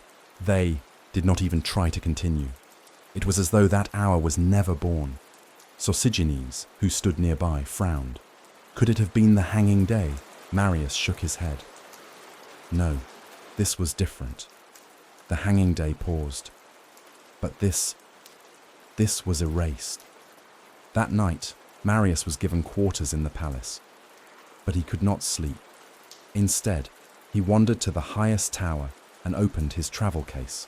Inside were 3 small instruments: a brass echometer, a sundial tuned to heartbeats, and a bell that rang only when the moon changed phase. He placed all 3 on the window ledge and waited. At the second hour past midnight, the echo meter let out a soft tone, one that Marius had never heard before. It was not a chime, it was a question. The next morning, he requested an audience with Caesar, Sosigenes, and the high priest of Janus. They gathered again in the garden, where time now seemed to bend like wind through vine. Marius stood slowly, holding a scroll. "I believe the hour that vanished," he said, "was not lost from us." He unrolled the parchment. It was taken. Gasps followed, but Caesar raised a hand. "By whom?" Marius looked toward the horizon. "By time itself, or by what exists beyond it. Perhaps an old law, older than God's, which decrees that when mankind pushes too far into the arc of chronology, something must be given." He paused. "A toll." Sosigenes stepped forward. "You believe this is punishment?" Marius shook his head. "Not punishment, balance." He turned to Caesar. "You corrected the calendar, you straightened the song, but the song, in being made, precise, lost a note. Time does not like its music rewritten." The high priest, normally stoic, asked a question with quiet dread. "Will more hours vanish?" Marius gave no answer, only silence. Later that evening, Caesar returned to his chamber alone. He opened the Chronica Sine Horis, his hand trembling ever so slightly. He wrote, "What is a leader to do when time itself demands tribute? I gave it structure. It gave me silence. Perhaps that is fair." He then closed the book and turned to the small hourglass Marius had gifted him. The sand within moved, then paused, then moved again. In the days that followed, Caesar decreed no festivals, no laws. He instead sent messengers to the corners of the Republic to ask elders, poets, and scholars one simple question. "What did you feel in the missing hour?" The answers returned weeks later. "I dreamt of someone I never met, but remembered. My soup turned cold in an instant. I heard music coming from the earth itself. My baby laughed without cause. Nothing. I felt nothing. And it frightened me." Marius, before leaving Rome, gifted one final device to Calpurnia. It was a small sundial, delicate, obsidian, etched with a spiral. "This one," he said, "measures only the hours that choose to be remembered." She placed it beside her rosemary. It has not moved since. The Tiber had always moved. Even in war, even beneath bloodied bridges and shattered barges, it flowed. Slowly, yes, and sometimes with the sluggishness of an old ox, but always onward. The Romans trusted its current like they trusted the rise of dawn and the return of spring. But now, deep into the year of confusion, the Tiber forgot how to move. No rain had fallen, no landslide blocked its course, and yet, from the Pons Sublicius to the groves of the Aventine, the river lay still, silent and unmoving, like a sheet of old metal catching pale sunlight. Fishermen were the first to notice. Their nets no longer drifted. They hung limp beneath, their boats as if submerged in glass. Barges meant to carry grain sat awkwardly in place, their sails full but directionless. Ducks floated, uncertain, and even the reeds at the river's edge refused to rustle. By the third day of stillness, people began to whisper, not in fear, but in reverence. Rome had grown accustomed to confusion by now. The calendar had shifted, days lengthened, then looped. The sun lingered. An hour had vanished. But this was different. This was nature itself choosing not to proceed, and when nature pauses, the wise listen. The priests of Tiberinus, the river god, gathered beneath. The temple of Portunus, they cast herbs into the shallows. They sang in the old Latin, the sacred syllables known only to those initiated by moonlight. They poured offerings of wine, honey, and silver. But the river gave no reply. Its silence was not empty. It was deliberate. It watched. Word reached Caesar at midday. He stood beside Calpurnia and Sosigenes on a stone balcony overlooking the western banks. The sun hovered low, casting shadows long and golden. "The river is thinking," Calpurnia said softly. Sosigenes nodded, or remembering. Caesar leaned forward, elbows on the balustrade. "What has it seen that we have not?" That night, no decree was issued, but at dusk the people came. As if drawn by some unseen pulse, thousands gathered along the Tiber. No one had summoned them. No trumpet had sounded. But they arrived nonetheless. Families, elders, merchants, freedmen, children, each bringing nothing. No baskets, no music, no banners, just silence. They stood along the banks, shoulder to shoulder, not in protest nor in prayer, but in deep, shared stillness. Some sat, others lay on cloaks, a few whispered lullabies. The only sound was wind and the occasional creak of boat ropes stretched taut. They called it, later, the Feast of Nothing. It was a feast in form, if not in food, a feast without fire, without tables, without offerings, a feast of presence. And in that gathering, something rare bloomed, an invisible communion. Eyes met, hands touched, breath slowed. Even the animals grew quiet. Cats curled at strangers' feet. Dogs rested with their heads in unknown laps. A beggar was offered a seat beside a nobleman. A senator wept openly into his slave's arms. An old flute player, once forgotten by the streets, played a single, trembling note, and then stopped. No one clapped. They only listened. As the stars bloomed above, the surface of the Tiber shimmered, not with motion, but with attention, as if it had become a mirror for the city's soul. Calpurnia joined the crowd, her hands empty, her eyes reflecting the moon. Caesar, too, came without guard or garland. He sat beside a boy whose mother had braided his hair with violets. The boy said nothing, only held Caesar's hand. And in that moment, the ruler of Rome was not a god nor a general. He was only a man beneath the stars, waiting like everyone else. Then, without warning, it began. A single ripple, delicate, soft. The water moved, not with violence or suddenness, but with the grace of a breath released after a long tension. A leaf drifted, then another. The reeds whispered, the ducks stirred, the Tiber flowed, and all along its banks the people felt it, not just the movement of water, but the return of something sacred. A pulse, a rhythm, a memory older than Rome. They did not cheer, they only watched, tears glimmering in firelight. The next morning, someone pinned a parchment to the door of the Temple of Tiberinus. It read, "We brought nothing, and it was enough.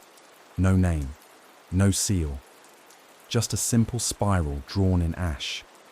Caesar returned to the garden that evening. He sat beside Calpurnia, who served him elderflower tea in silence. "Do you think the river forgave us?" he asked. She shook her head gently. "The river never judged us. It only asked us to pause." He looked to Sosigenes, who had just arrived carrying a wax tablet. "I believe," the astronomer said, "that we may need to revise not the calendar, but the meaning of time.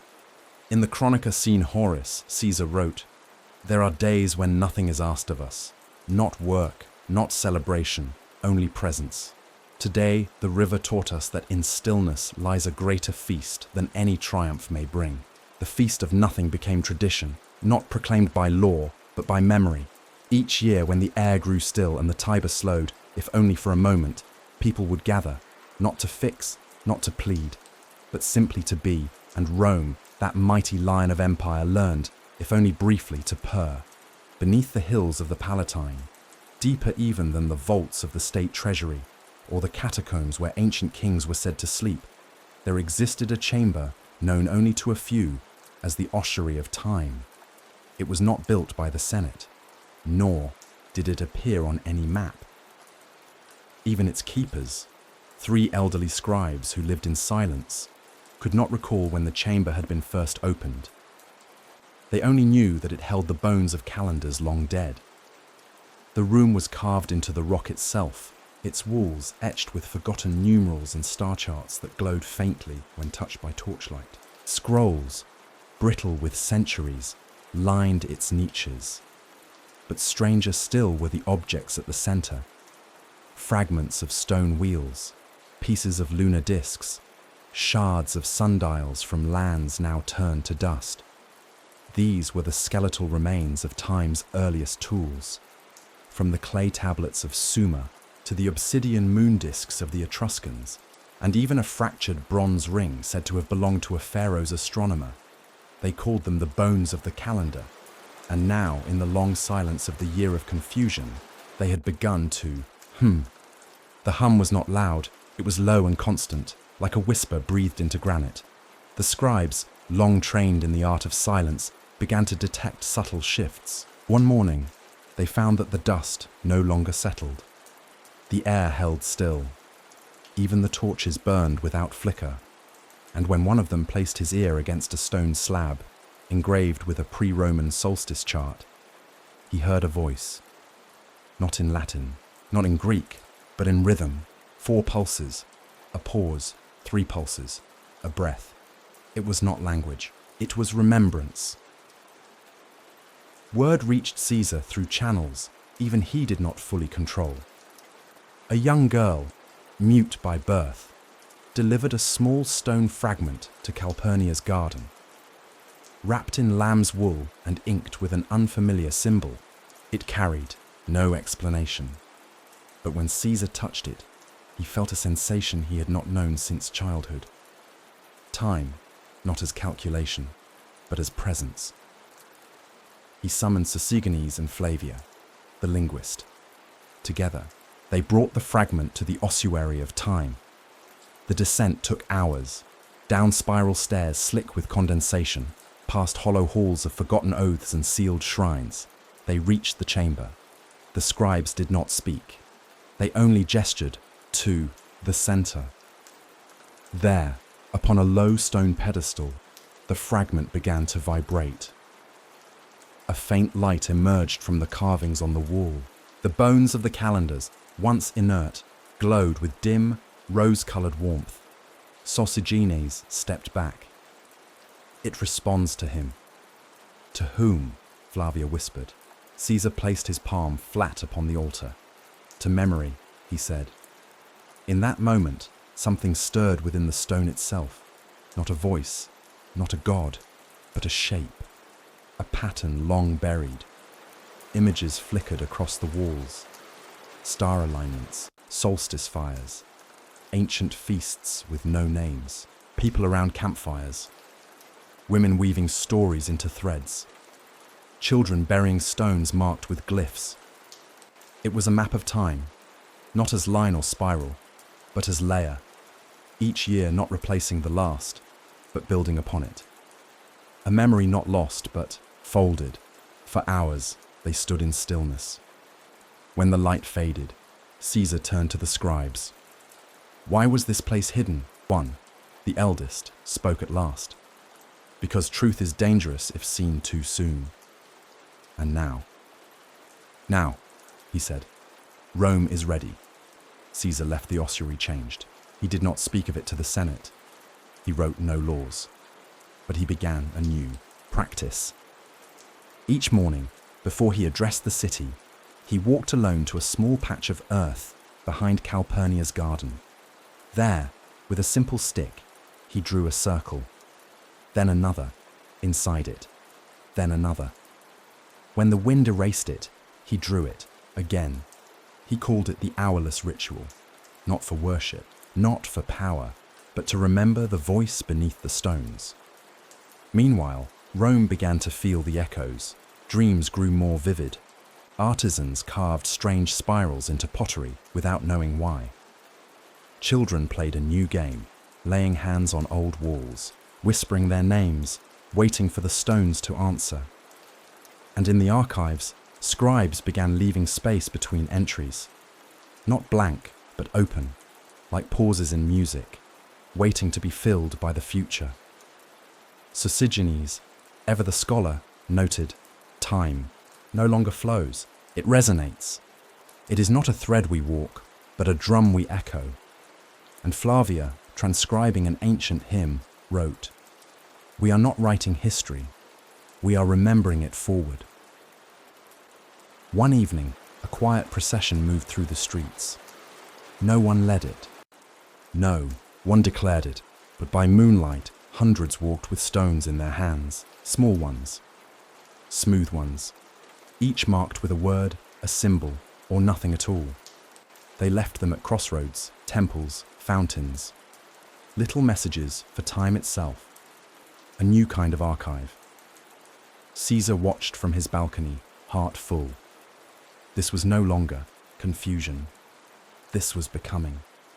The long year had stretched too far to return to old ways, but something deeper, more honest, had taken root. A city learning not just to measure time, but to speak with it. In the Chronica Sine Horis, he etched, "The bones of the calendar did not crack. They sang. And in that song, I heard what Rome had forgotten. That time is not what we hold. It is what holds us." There came a season in the latter stretch of the longest year, one so quiet, so curiously hollow, that the people of Rome did not quite know how to name it. The sun still rose, the bells still rang, the markets bustled, but at night, something ancient slipped away. Dreams stopped visiting.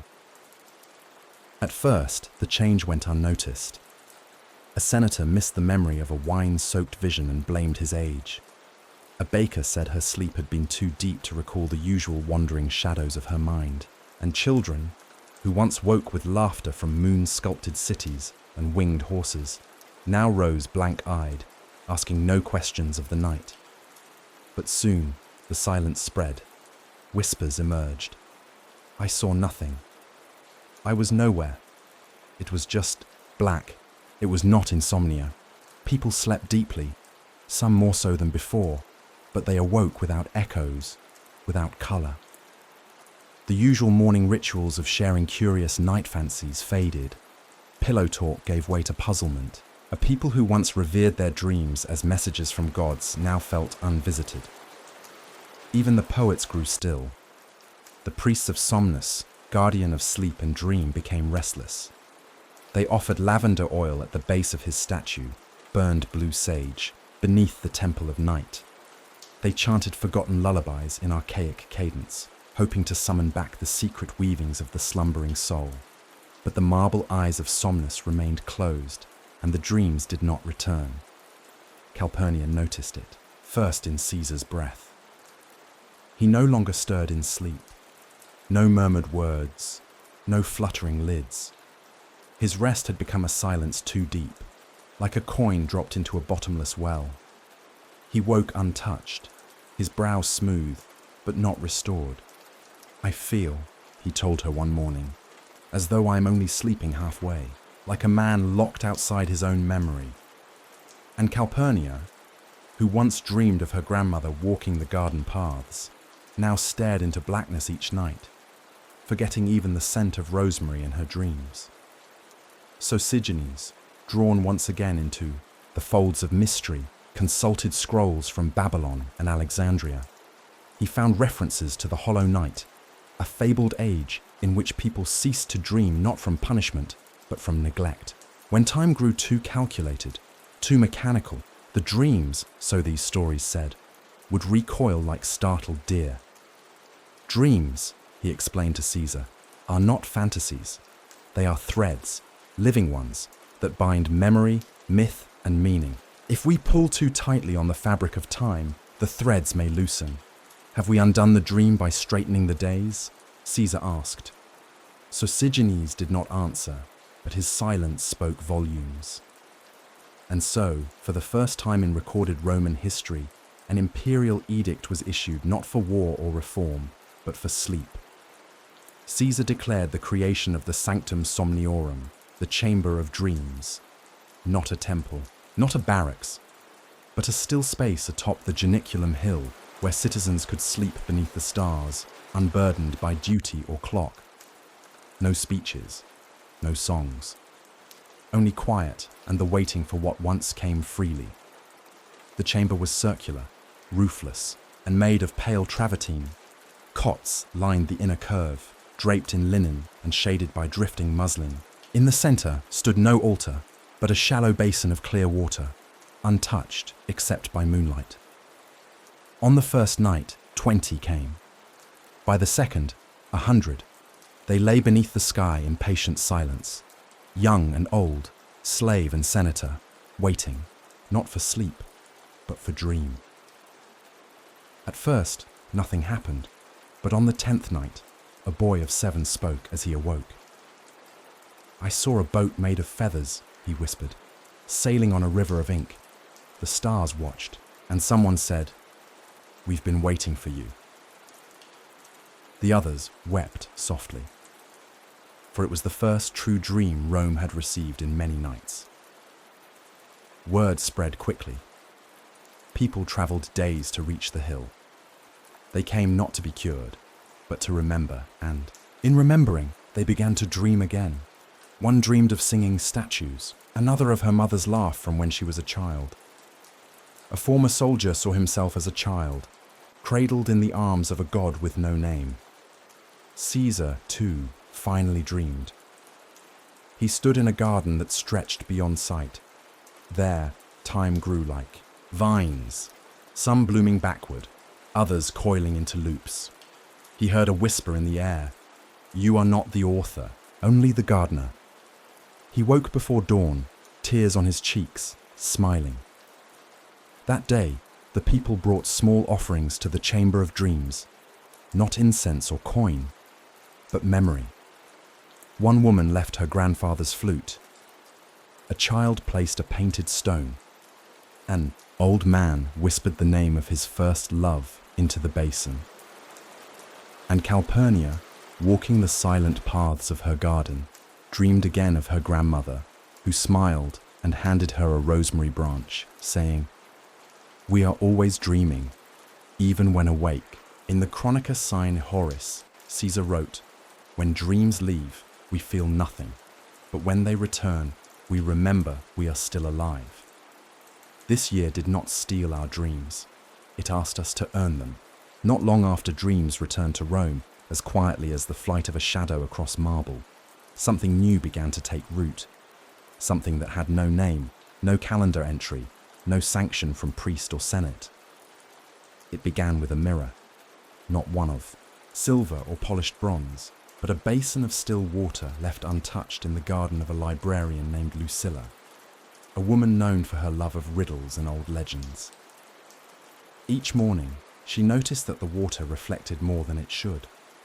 Not merely the sky or the fronds of her olive tree, but the hours themselves. She first observed it by chance. The hour after sunrise, known to her as the hour of quiet bread, appeared as a golden shimmer upon the water. The hour before sunset, when pigeons returned and children stopped chasing each other, left a silvery ring around the basin's edge. Each day, the basin changed, not by position of the sun, but by the feeling of the hour.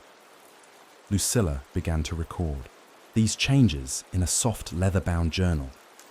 She did not mark them as first hour or ninth bell, but gave each a name based on what it evoked: the hour of gentle recollection, the hour of restless leaves, the hour that wanted to be forgotten. And she noticed something else. When others stood near the basin, their reflection shifted depending on the hour. In the hour of regret, a merchant's face seemed older. In the hour of hopeful ink, a widow saw herself with her hands unclenched.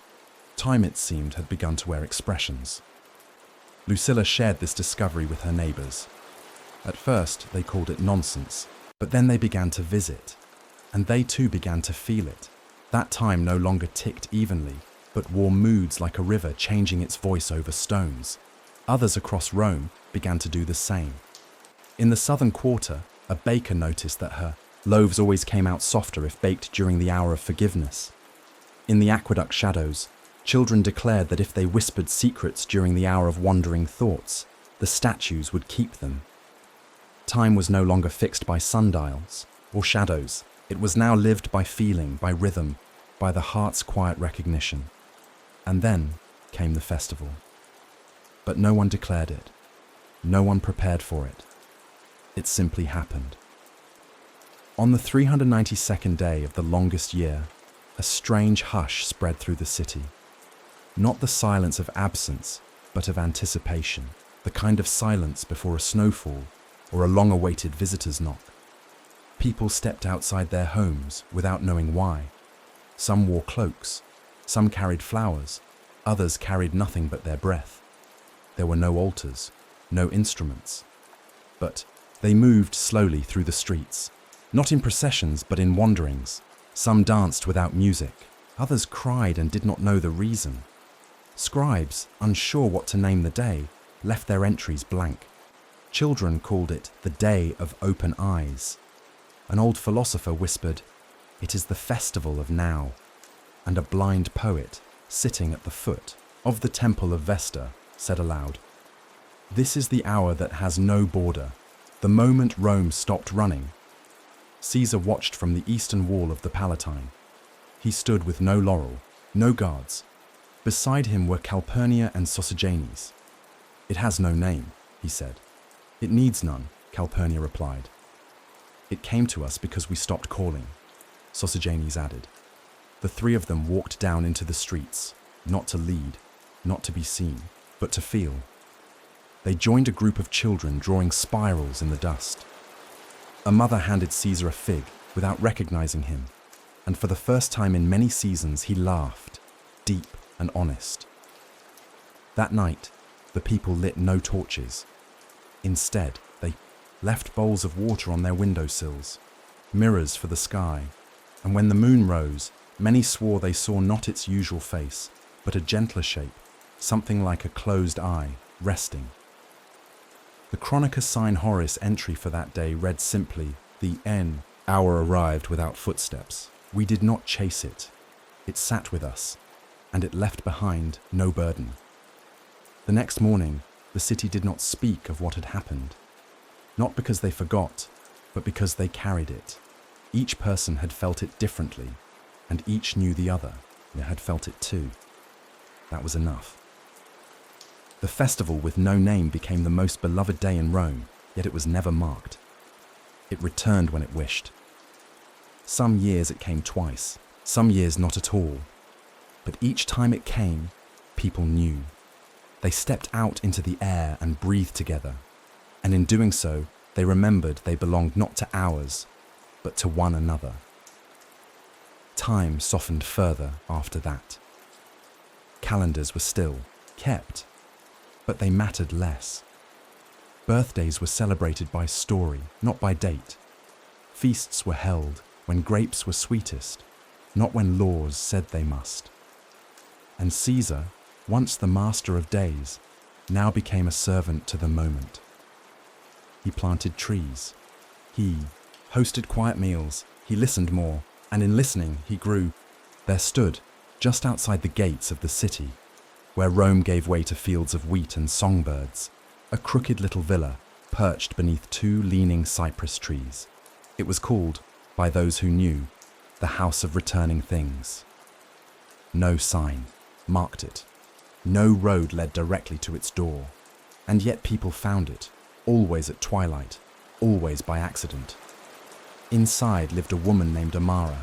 No one knew her age, though her hands were young and her eyes as old as the Appian stones. She was neither priestess nor prophetess, though she was sometimes mistaken for both. But what she kept, what she preserved, was stranger than relic or rite. She kept lost things, a ring buried in a garden 30 winters past, a letter written by a soldier who died before it was sent, the scent of a mother's hair that had faded from memory. Time, it seemed, returned to her things once forgotten, and in doing so, found rest. The house was filled with objects no longer mourned, but not yet gone. They hung from the beams like quiet promises, bundles of dried herbs that never crumbled, shoes that bore the dust of cities that no longer existed, a cloak woven with names no one remembered saying aloud. Amara did not speak much. She offered visitors tea made from leaves that bloomed once every 7 years and never twice in the same place. And as they drank, they often began to remember something they thought forever lost.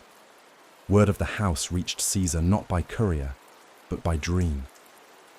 He stood in his garden, the crows silent for once, the air thick with twilight. And there on the western wind came a whisper, "She keeps what time forgets." He awoke with a start and ordered his litter readied, but no one could find the path. So he walked. It was late afternoon when he arrived, the sun dipping like a coin into the hills. He found the door already open. Amara stood in the threshold, brushing lavender dust from her apron. "You have come too early," she said without malice. "Too early for what?" he asked. "For your forgetting," she replied. And then she beckoned him inside. The air within the house was warm, scented with old pages and wet earth. Caesar walked slowly, studying the shelves. He saw a child's carved whistle that had once belonged to a boy he'd passed on campaign, one he'd forgotten until now. A chess piece he'd lost during a storm in Gaul. Scrap of red cloth from his mother's robe. Each item stirred him, not with grief, but with recognition, as if time had folded in upon itself, and within this house, all that had slipped away had gently returned. He turned to Amara. "Is this magic?" She smiled. "Only memory made patient." "How do you keep so much?" "I don't," she said. "They come when they're ready. I do not summon, I welcome." As night fell, she handed him a small lantern. Its flame flickered oddly, changing color as he held it. "This," she said, "is one of the lanterns of the west wind. It lights only what must be remembered now, not what you wish to see, nor fear to lose." He held it before him. The flame danced gold, then violet, and in its light, Caesar saw not glory or empire, but a field of children laughing among olive trees, their faces unburdened by empire or time. It was the Rome he had always wanted but never ruled. When he turned back, Amara had disappeared, but the house remained, empty, quiet, and full. He left at midnight, the lantern still warm in his hand, and when he looked back from the crest of the hill, the house was no longer there. Only the 2 cypress trees, bending like old friends in the wind. In the days that followed, Caesar became quieter. He spoke less in court, but more with gardeners, musicians, and children. He began writing letters never sent, addressed to people long past, places never visited, versions of himself never chosen. And each letter he folded into paper boats and sent floating down the Tiber.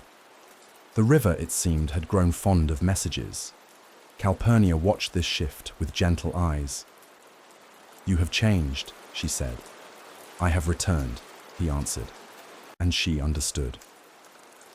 That week, lanterns began appearing all over Rome, not hung by decree nor placed by priest, but tucked onto windowsills, cradled on balconies, resting in courtyards.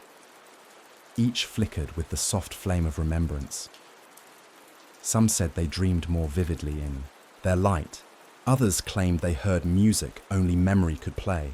Children called them the memory stars, and Rome, for a little while, gleamed not from conquest or coin, but from the soft radiance of lives remembered and released. In the Chronica Sine Horis, Caesar wrote, "Not all that is lost must be mourned. Some things are only waiting. Time does not bury all things. It hides them in corners, in quiet rooms, in the folds of old aprons. And when we are ready, we find them again." Beneath the golden weight of Rome, deeper than catacombs and older than legend, lay something unspoken and long forgotten, a clock that was not a clock. It ticked not with gears or bells, but with breath, slow, earthbound, almost imperceptible. No citizen knew its name, but in the deep corners of the world, where story and memory sleep side by side, it was called the Undertime. They said it had been born in the moment humanity first noticed the sky repeating itself, when a child counted sunrises and marked them on stone, when a widow sat by the same tree each dusk and wept the same tear. That was the Undertime's birth, not in mechanics, but in meaning. It slumbered beneath Rome's very bones, silent for centuries, until the long year, the year of confusion, made it stir again. Its signs were subtle at first. Archways murmured in the windless air. Wine soured a day early, then sweetened again. Birds circled the same spot thrice before flying off, puzzled. Sosigenes, ever attuned to shifts that others dismissed, sensed it first in the rhythms of prayer. Not the words, the pauses. He noticed priests pausing longer between lines, as though waiting for something to catch up. Time, it seemed, had become unsure of itself. And then came the quake that wasn't a quake. One morning, the floor beneath the temple of Vesta shifted, not cracked, not collapsed, but exhaled a warm, steady breath through the stone that lifted dust like mist. The elders called it impossible. Sosigenes called it an awakening. With Caesar's quiet blessing, a small group descended below the city, through chambers only remembered by dream and map, tunnels whose dust hadn't stirred since the wolves of Romulus. They moved without torches, only lanterns filled with dream fire, soft blue flames collected from the Sanctum Somniorum, the sacred chamber of dreams. Light that did not guide, but remembered. They found it beneath the deepest level of the Aventine, a chamber vast and round, its walls made of a stone no quarry could name. At its center, a smooth, dark pedestal that seemed to hum, no carvings, no clock face, no numbers. But when Caesar laid his hand upon it, tick, not sound, not echo, just the quiet weight of confirmation. The Undertime had begun to count again. "It isn't marking time," whispered Flavia. "It's remembering it." Sosigenes added, "It counts not forward, but inward, into the folds we forget, into the days we never finished." Calpurnia, touching the pillar, felt tears rise. She saw her mother kneeling in a sunlit kitchen, slicing apples that smelled like forgiveness. She saw herself as a girl, laughing with a boy who had no name, only warmth. "I think," she said softly, "it shows us the time that still lives in us." They returned to the surface changed, and so did Rome. On the 428th day of the long year, when the calendar had no more space to stretch, but time refused to end, something happened. The sun rose, as it had each day before.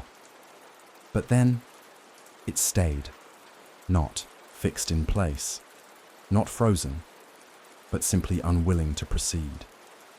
Shadows paused, lengthened a little, then withdrew again. Bells rang, but people didn't move. Bread was baked twice without realization. Coins clinked in purses but were never spent. Fountains whispered more slowly, and the sky glowed as if dusk had been held gently in someone's cupped hands. The people did not cry out. Not anymore. They had learned how to wait, how to listen. They called it the day that never finished, and no one tried to name it more clearly. Instead, they wandered.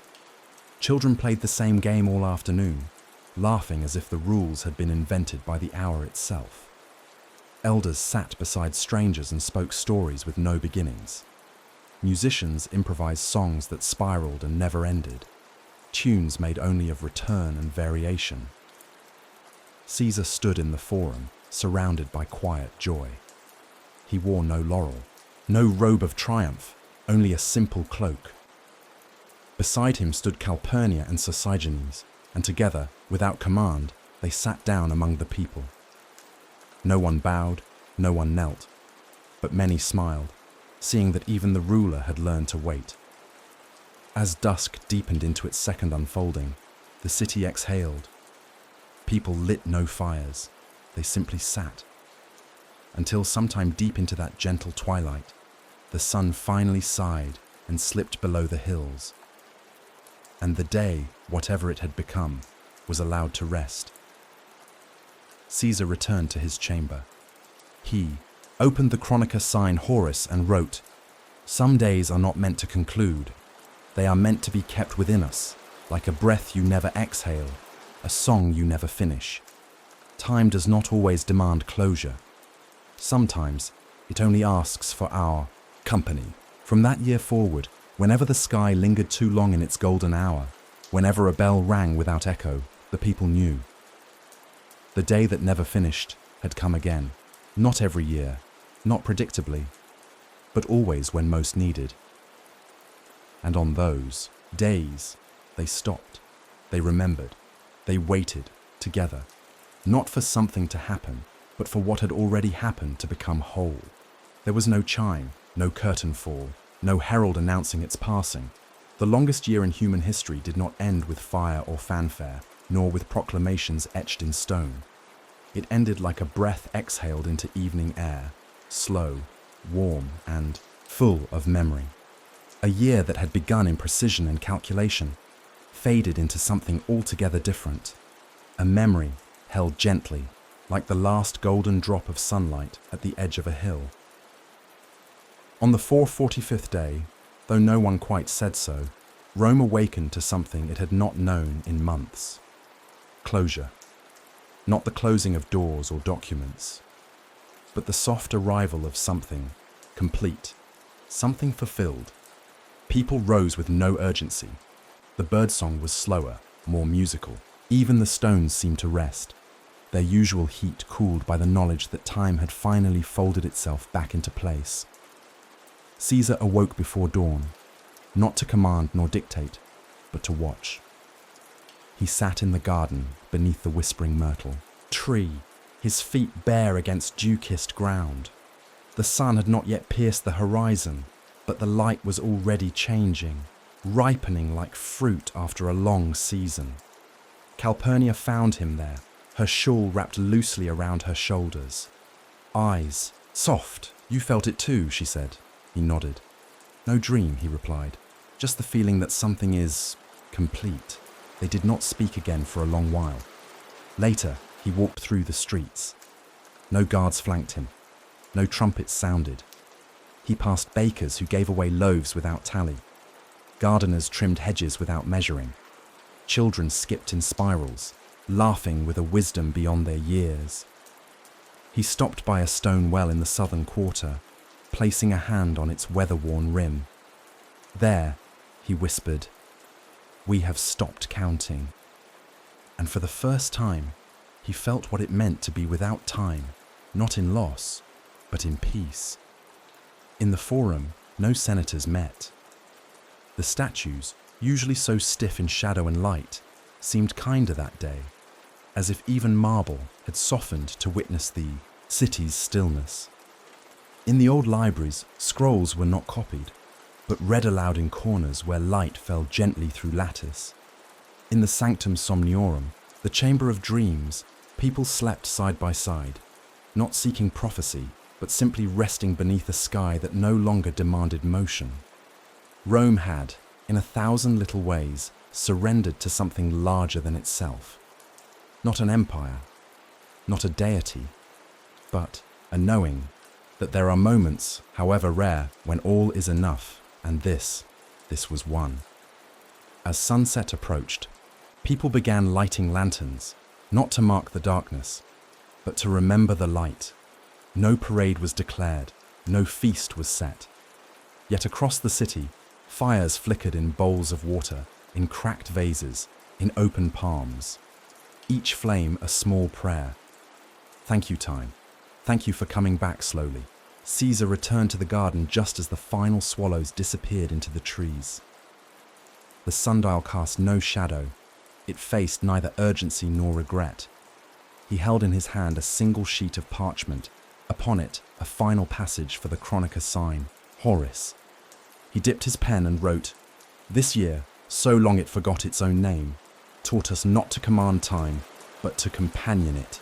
We did not escape confusion. We befriended it. We did not silence the stars. We learned to hear their waiting. And when time returned to us, it found us changed, gentler, wiser, more still.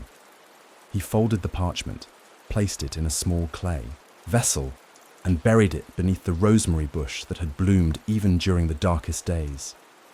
A marker was laid atop, a stone etched not with numbers, but with a spiral and the words, "We remembered." In the days that followed, Rome did not resume. It evolved. The Senate reconvened, but only after a week of silence. Temples reopened, but no longer insisted upon sacrifice, only stories. Teachers asked children what they had felt, not only what they had learned. And clocks, they ticked, but were no longer feared. Some homes even left theirs unwound, content to live by sunlight and kindness alone. And the people, they no longer asked when the year ended. They asked instead, what did it teach you? In the corners of the city, hidden between ivy and memory, small shrines appeared, not to gods of war or harvest, but to lost hours, to unfinished thoughts, to gentle days. They lit candles not to mourn, but to thank. And whenever the sky fell, just right, gold and quiet, someone would whisper, "The long year is waving goodbye. Now hush, dear soul. You have walked a long path. You have sat with confusion, listened to silence, and survived not with might, but with meaning. Let your thoughts settle like olive leaves on water. Let the lantern inside you dim, not to extinguish, but to rest. The longest year has passed, and in its passing, it gave you this moment. Let it end, not with a question, but with a breath."